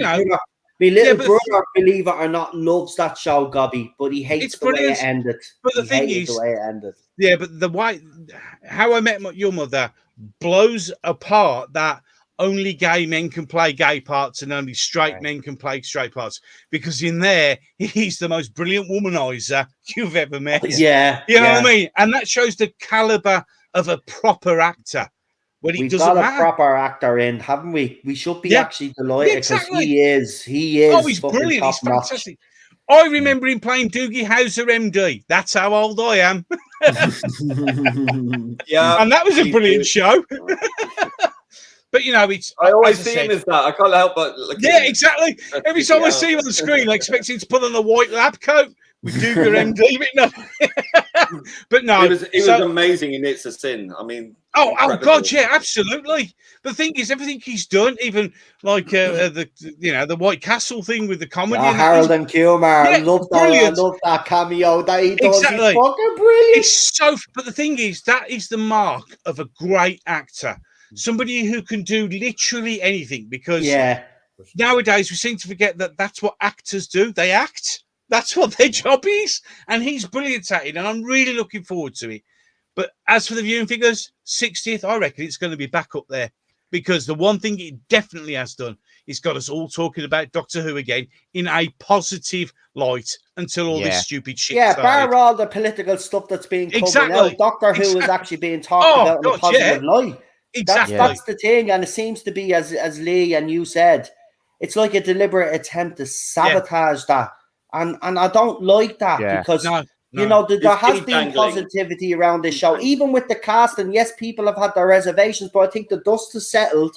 People have seen Ncuti and stuff and have kind of like, oh, yeah, he looks like a decent actor. I have to say, CV talks for itself, speaks for itself, even Yasmin's. And I know she talked about seat at the table. But you shouldn't have said that, because by your acting ability of saying it looks like you have earned it just on that alone. So you don't need to say it, and you're there because you got there because you worked hard to get there, and you're actually good at what you do. Exactly. That's all it matters. That's all that matters. We don't care about your political views. We don't care about your sexuality. What we care about is when you act, you're damn good, and you let. I mean.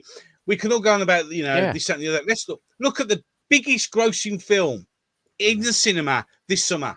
Top Gun Maverick. Why? Because it just entertained us. It didn't preach. It just was a film. And everybody went and enjoyed it. The old days. The old days when you used to go to the cinema, you go to watch an action movie, and it was just mindless fun. There was no fucking crap in it and shit. You just watched it. And now you look back at those movies, and I'm telling you now, I've been watching a lot. They're brilliant still. Not that Doctor Who should be mindless, because Doctor Who's always been an intelligent show. Oh, I said that, intelligent sci-fi. We need those intelligent stories. The thing is, by kind of kowtowing to modern sensibilities, such as it is. I mean, sensibility in modern days, an oxymoron, really. But anyway, I would say you're undermining the intelligence of your audience, and by preaching from an ivory tower about how people should think and behave, and it's not intelligent. It's reactionary. It's overly emotional, and Doctor Who shouldn't be about that. It should be about telling intelligent stories with well established, well loved characters, and you can't just fundamentally change a character and then say it's the same thing when it's not, and then start infecting it with this very partisan political broadcast. You know, it's not creating that kind of conversation that, you know, they like to talk about creating a conversation. It's not. This is a dictation. It's not. It's incongruent with what the fandom has always been, which is usually one of the bright sparks of science fiction and entertainment. But it's become so devolved into a highly charged, highly emotive political rally, and it shouldn't be for that purpose. Going back to what I think the ratings will be, I think I expect the 60th really would be up there, if not more so than The Woman Who Fell to Earth. I think I expect to see that level of figures. I think it will drop off.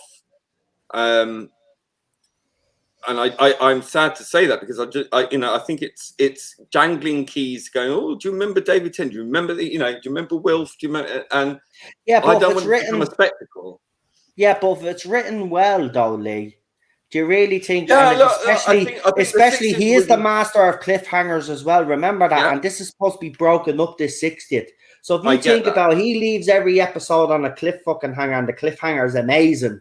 Do you not think I think we have to differentiate between the 60th and season 14? You know, that's what we're talking about. Yeah, there is going to be the challenge. And I'm not saying it's because Ncuti is black or he's gay or not. We don't know, because just assume he is.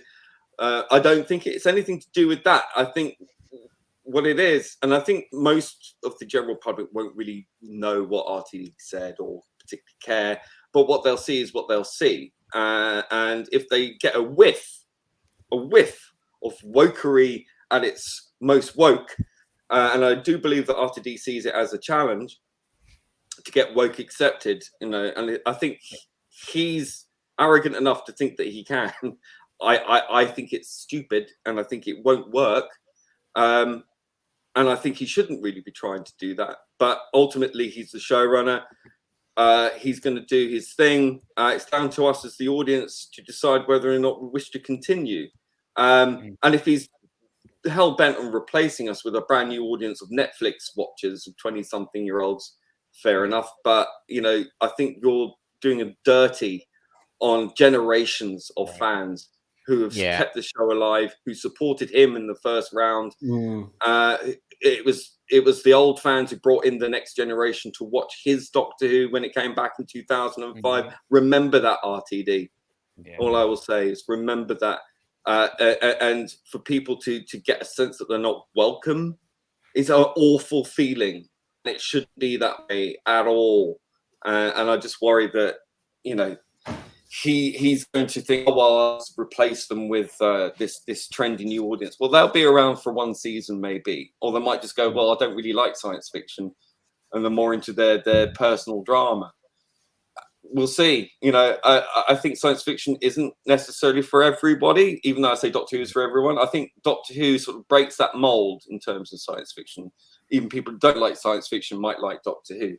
But because it has a knack of appealing to everybody. It does. It has a sci-fi show at its core, but it does bring in all of those other elements that will bring in other fans. And you're right about 2005. I think a lot of these fans now, the ones that are in the media that do attack us with their articles and stuff, they don't realize that, like, without us, they wouldn't be in the fandom today, because we weren't talking about the show and promoting the show. They wouldn't have known anything about it. So they criticize. This is what I hate. Like, I'm not saying that you should be on bended knees and give us well, everybody should be treated with respect. But, you know, when we're talking, we're not saying take your word for everything. But I mean, when we do talk, you should actually just listen to hear what we have to say, instead of judging because other people have jumped the gun and say all of these things about us. It's always good to hear different points of view. And look, people will agree with us on this stream, some won't. So some will, and that's just life, right? But at the end of the day, we've had a conversation about it. Everybody's being very open, I think, about where they stand. Look, the bottom line is this: all we want is for the 60th to rock, which we think it will. Then after that, We just want Doctor Who to get back to a place where we can sit down, talk about it, and be positive about it. That's it. And if that comes along, then I'm happy. I'll shut up then. That's it. Done. Just talk positively about the show. We won't have to worry about the other stuff. And even if the RTD continued all these nonsense, if he's writing us knocking it out of the park, and then that's all that matters. He could say whatever the fuck he wants, but right now is the wrong time to be doing all of that. And this is the point. Time and place, RTD. Read the room. We say it to Disney executives. We're saying it to you. Read the room. It's not just about the fans. Look at the general audience that have walked away. Listen, this show, Current Era, right, that they keep bragging about, started off with over 13 million people watching, right? As of now, last episode, less than 2 million people have tuned in, right? So explain where the 12 million people have gone. Right, they haven't. Get broke, go woke TV is not a challenge. TV habits haven't changed, right? Because that wouldn't explain 12 million people just disappeared. So read the room. There's a reason why this happened, RTD. And if you're as clever as we all say you are, right, you have figured this out, right? But clearly you haven't, because you're talking now. But time to you can still rescue this. Right. Yep. And I still think that if your writing is good enough, all of this bullshit will be forgotten. But right now, remember that fans are there's a lot of fans banking on you to deliver, because this is last chance saloon for a lot of fans. Right. Really, and you don't realize how much that actually means. We're banking on you to do right by Doctor Who, like you did in 2005. Yeah, right by Doctor Who, not by us, but by Doctor Who. That's why I say it. Doctor Who. What it it's is. Not about us. It's not about it. It's about Doctor Who. And if you get that right, you'll win the fans back. You'll get that general audience back. And Doctor Who will be, look at Doctor Who's for everybody anyway. And everybody is welcome. And if you enjoy the new iteration of Doctor Who, welcome to the fandom. Welcome to the fandom. We would love you to come into a fandom that's not actually fractured and is actually nice. But if it brings new fans in, welcome to the fandom. We more than well. The more fans that watch Doctor Who, the more people that watch Doctor Who, the better for us as fans. Yep, absolutely. It means then we can have our show on air for as long as we want and still buy all that merchandise that we love and all of this, right? So you're helping. We're all helping each other here, right? So don't screw up, RTD. This is your chance, man, to do the right thing. I firmly believe you will, because you did in 2005. But please don't prove me wrong, because we can't. If you haven't read the room and you go down a route that most people believe that you do, well, then your audience, then you're finished. You're finished, because you'll have less than 2 million people watching, because that's how many ended up watching this. There will be excitement at first for your era, but we'll get similar numbers to the Chibs era, and it'll completely bottom out, because fans will see it for what it is. So do the right thing by Doctor Who. Simple as that. And that's all I'm going to say. Yeah, so and if anybody else, suck away from it as well. Right. But the two other lads, before we get the other what, you mean the two of them just sat there? Sorry, guys. Those letter heterosexual people. But yeah, but we'll go with the rating. We'll keep it easy with the rating. So obviously, Dave, Lee and myself and Gobby are obviously on par, where we believe the ratings will jump up. Which look, it was a fact anyway. The fact that RTD, when his announcement, you just have to look at the excitement in the fandom anyway before he starts saying these bollocks, right? RTD announced, and then shortly after we got more announced. There was just excitement, fever pitch. It shot through the roof. I'd never seen it as exciting as it was. And even in Ireland, 54,000 tweets talking about Doctor Who. That hasn't happened in years. Hasn't happened literally in years. So this exploded. Do you think the ratings will get a boost, or do you think it's going to struggle because of the... I forgot to ask, because the centenary is coming up. Do you think that will have a factor in the ratings actually for RTD? Because by the time, we don't know what he's doing for the centenary, but if it's rumored to do what he's doing, Would that? I know that doesn't affect you, God, because you said you don't give a crap. I don't give a crap. Lee probably doesn't give a crap either. But like, do you think for other people out there, it might actually say, "Oh well, I'm not watching the 60 now. I'm done because he did this." What do you think?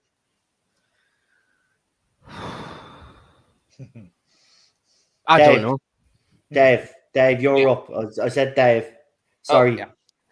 Dave. Hello, Dave. So the ratings, do you think the ratings will be affected by the centenary, or do you think the ratings will hit similar numbers to the woman who fell to earth, as Lee suggested? I think it could. I don't know, though. At the same time, I think it'll definitely jump up for the 60th by far. The centenary, it might be just up slightly because of Ace and Tegan suddenly being in there, but I don't think it'll be as big. Not nearly as big a jump as what some people are probably thinking. Yeah, we'll have to see, won't we, John? I think there's a lot of doubt out there because of what has been happening for the past 5 years. I mean, that audience is left; they've walked away, right? And the problem is that they're trying to pander to that audience to get that audience back, and by getting Ace and Tegan, and it's not going to do it unless he's got some trick up his sleeve, unless there's going to be more David Tennant in it, like. From what I've heard, that it's just a kind of fade out sequence, and we're not really going to see a regeneration change. Yeah, we don't know. And it's not. Well, we don't really know it, but we'll just have to kind of wait and see. But I think there will be a kind of slight interest. But the problem is Chris Chibnall hasn't done anything to promote this. RTD has been promoting his 60th. There's been a lot of. I opened up Doctor Who magazine because I recently bought Doctor Who magazine. Haven't bought it in years, and there's a complete column in it with Ncuti, Neil Patrick Harris as whatever character he's going to be playing, and there's people replying into them with their artwork of Ncuti. So I really don't think. I really don't think this centenary is going to really do well because for the fact that even Doctor Who magazine hasn't had any kind of teasers or anything like that. It's just basically been. I don't know. I don't know what September's Doctor Who magazine's going to be like. I don't really care. The centenary is going to be a train wreck. Let's be honest, folks. I mean, I think we've all. Because of the last 2 episodes in particular, it's gonna be a train wreck. Yeah. Because even the way he spoke about Legend of the Sea Devils, you can clearly see he just shoehorned them in. He actually even admitted it. I tried to find a story for them in series 11 and 12. I couldn't find one, but I thought this particular story, let's just put the Sea Devils in. We got pirates. Like, that's basically what he said. Yeah. Right. So this whatever cameos is in the centenary special, it's guaranteed that they were shoehorned last minute. I don't think this was even he's even got a plan in place, because this is a man, even some articles have picked up on it. This is a man that brought in a team that was so inexperienced that he was looking over them and writing his own stuff, but wasn't concentrating on what he was writing because he was worried about what they were writing.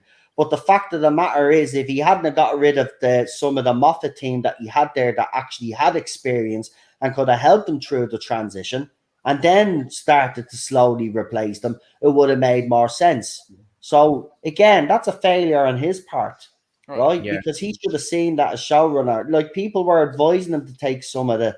Moffat even advised him to take some of these people. There was no, you know what I mean? Yeah.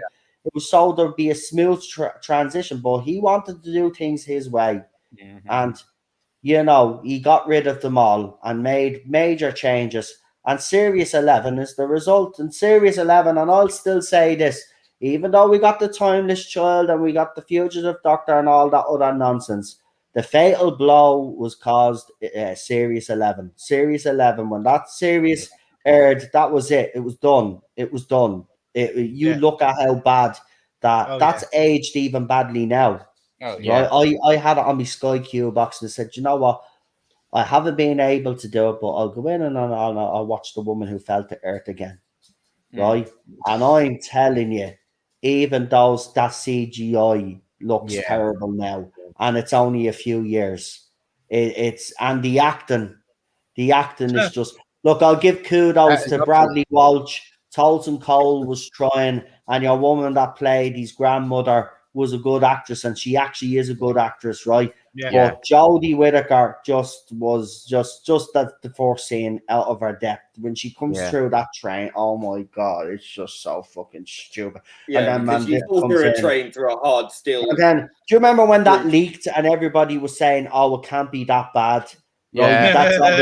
That's obviously an unfinished scene, and it made it into the series. I was like, "Oh my god!" But Series 11 is actually where the fatal blow was actually, because anything after that was just basically stabbing a dead corpse at that stage. Pissing on it. Right, that was it. Yeah. Right, and then he knew. Look at this man, right? I've heard people say, "Oh, he's nice behind the scenes and all this." Right, that may be the case, but I can tell you one thing: he is spiteful when it comes to the fans, because he knew Series 11 wasn't received well because he tried to course correct for Series 12, and when fans still didn't like that, then for Series 13, he decided to triple fucking down, right? Yeah, and that just shows you that's a vindictive showrunner, and you don't need any. If you can't take criticism, you shouldn't be in the job that you're in, right? Because not everybody is gonna like everything that you write or you direct or acting like that. It's impossible. It's literally impossible. Even some of the greatest directors have made some shit movies in their time.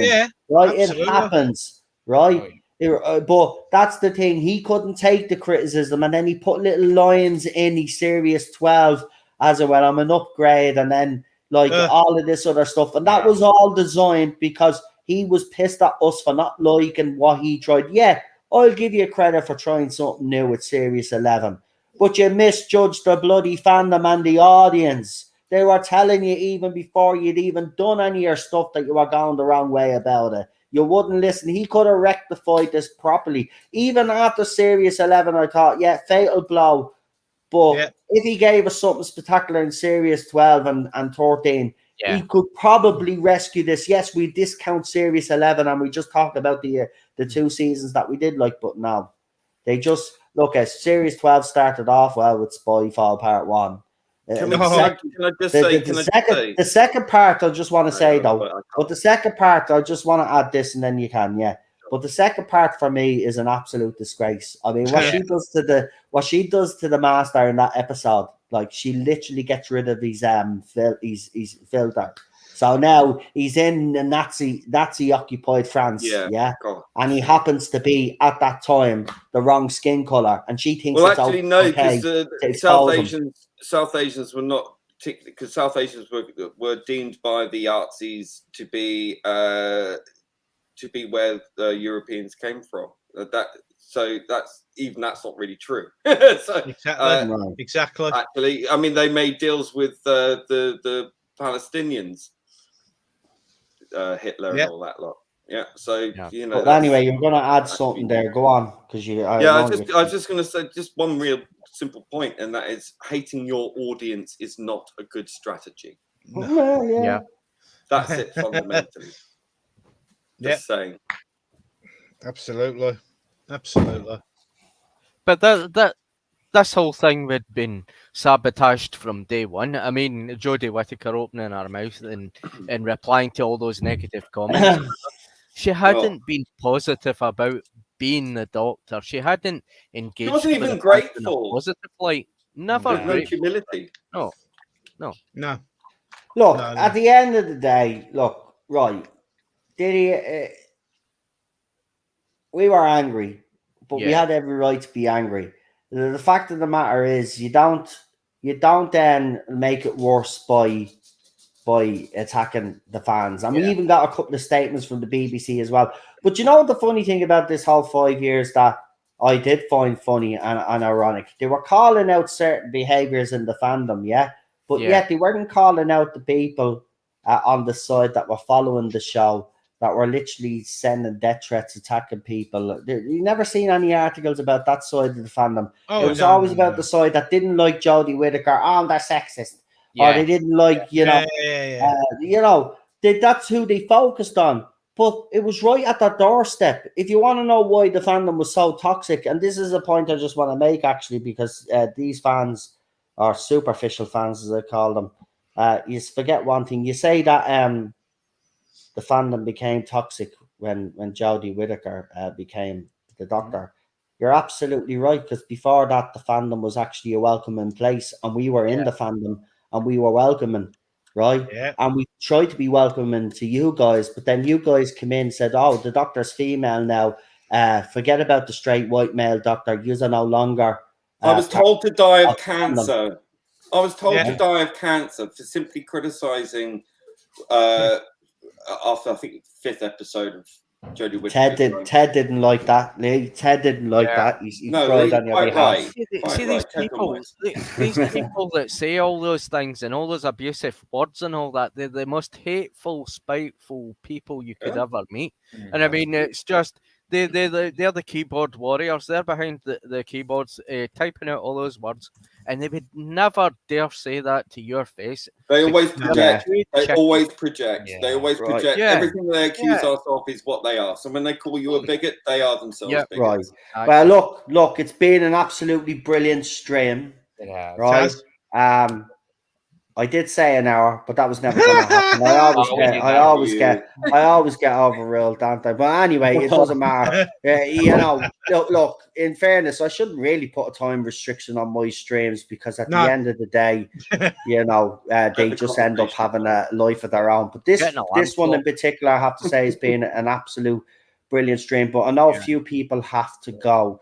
So what I'll do is I'll go around the whole panel as we always do. Use our channel shout outs, use our social medias and all of that. And if you have anything coming up on our channel that you want the audience to know, let them know. And I'm pretty sure one of the mods in the chat will bang up all the links as we go around. So we'll start with Lee, because Lee finishes literally in 2 seconds. This will be the shortest time that he's spoken. Well, thank you. Thank you, mere heterosexual mortal. Know your place. Gay supremacists here. The rainbow right.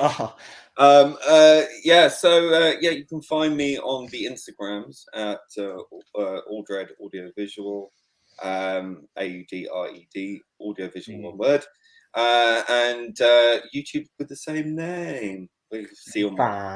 Fantastic. Thank you. Did you know what? That was less than 20 seconds world record.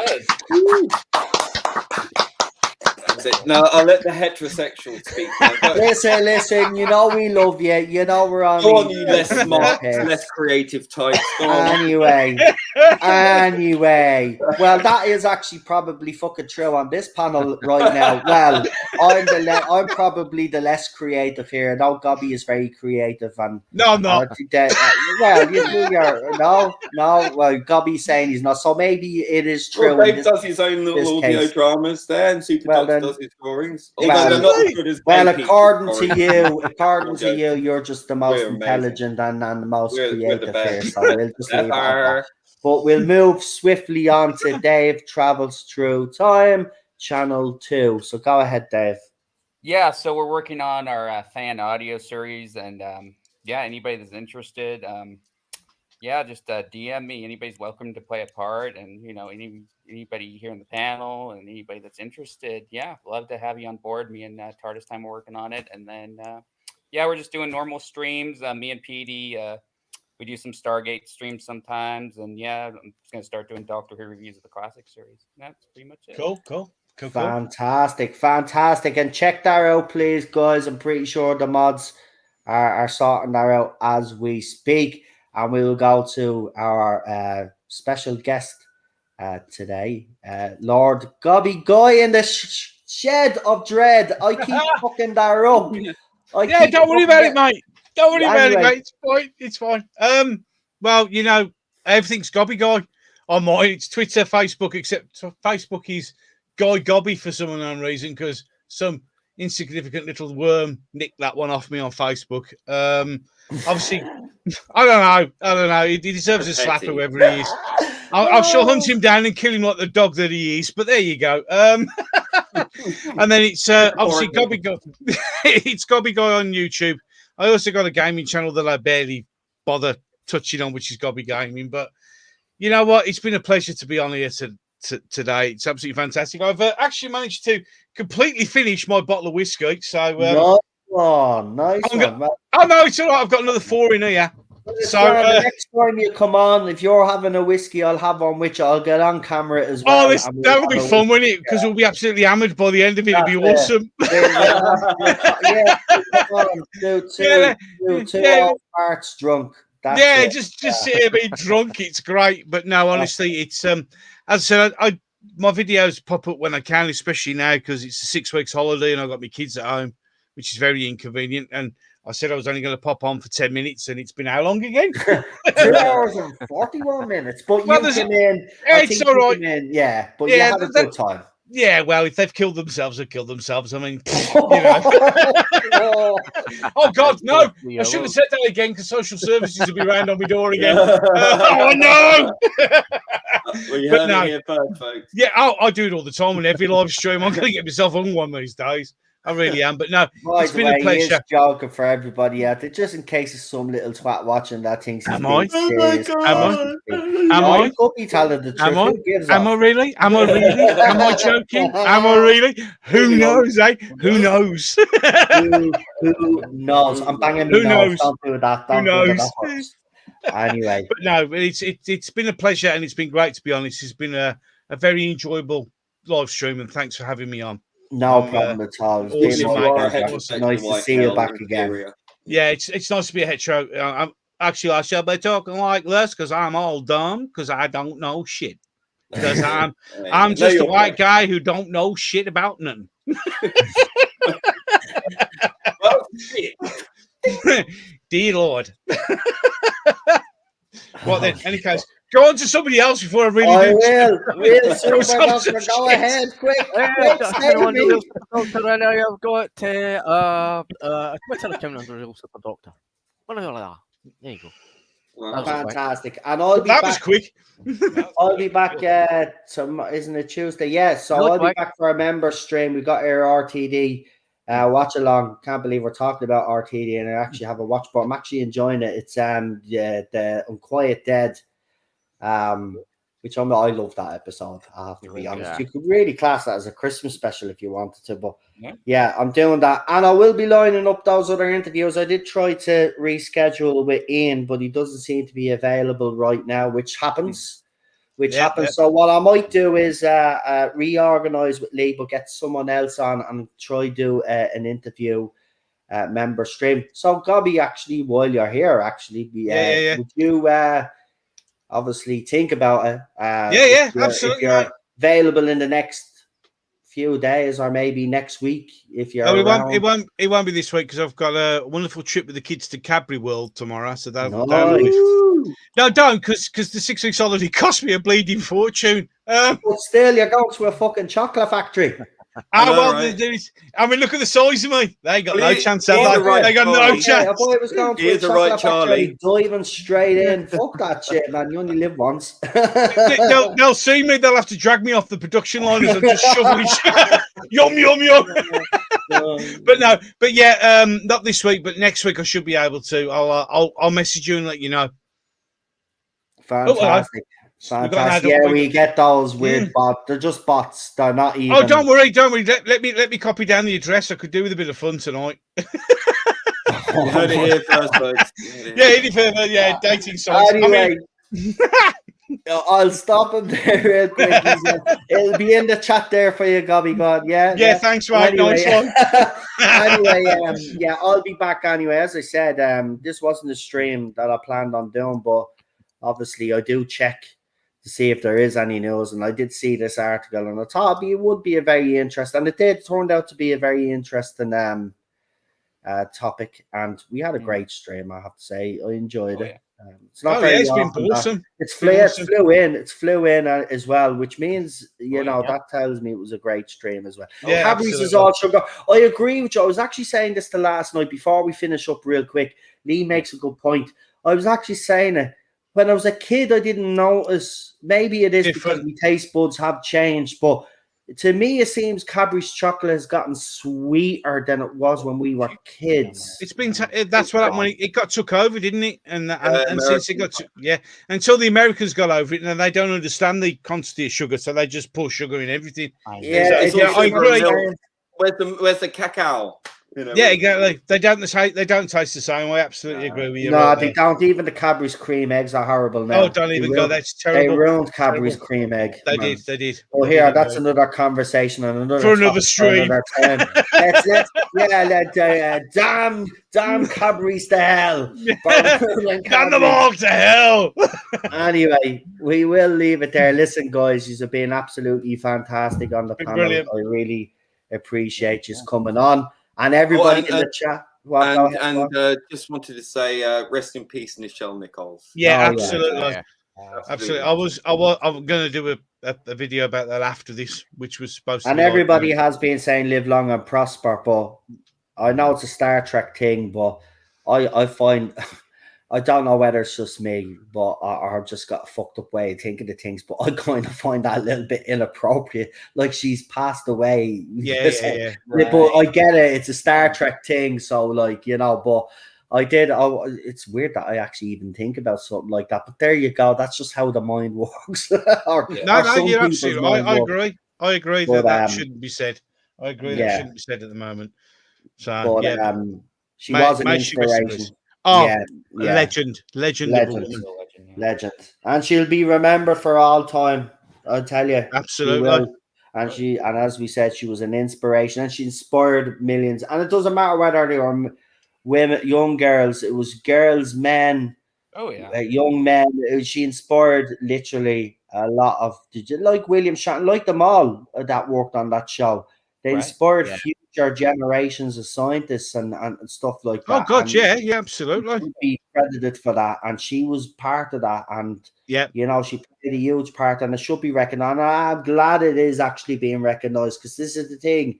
Lately in society, we seem to fucking forget about people's achievements and what they've done and what they mean to people. But it was nice to see that all of the stuff around her passing has been positive because when a celebrity dies, you might get these idiots coming out. They were racist and they were this, that, and all of this. None of that is going on, and that absolutely that just shows you how loved she was by everybody. Absolutely, absolutely. Rest in peace, and we'll leave it there, folks. Thank you everybody for tuning in. Thank you to all my members too, and thank you to all you guys in the chat that keep the channel going and alive.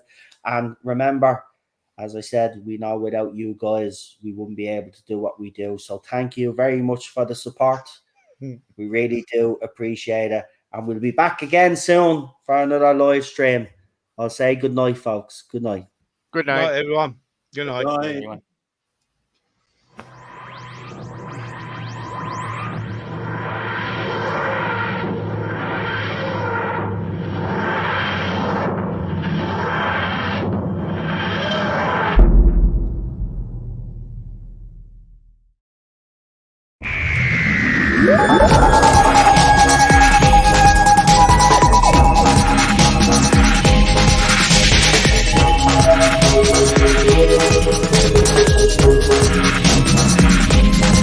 Thank you.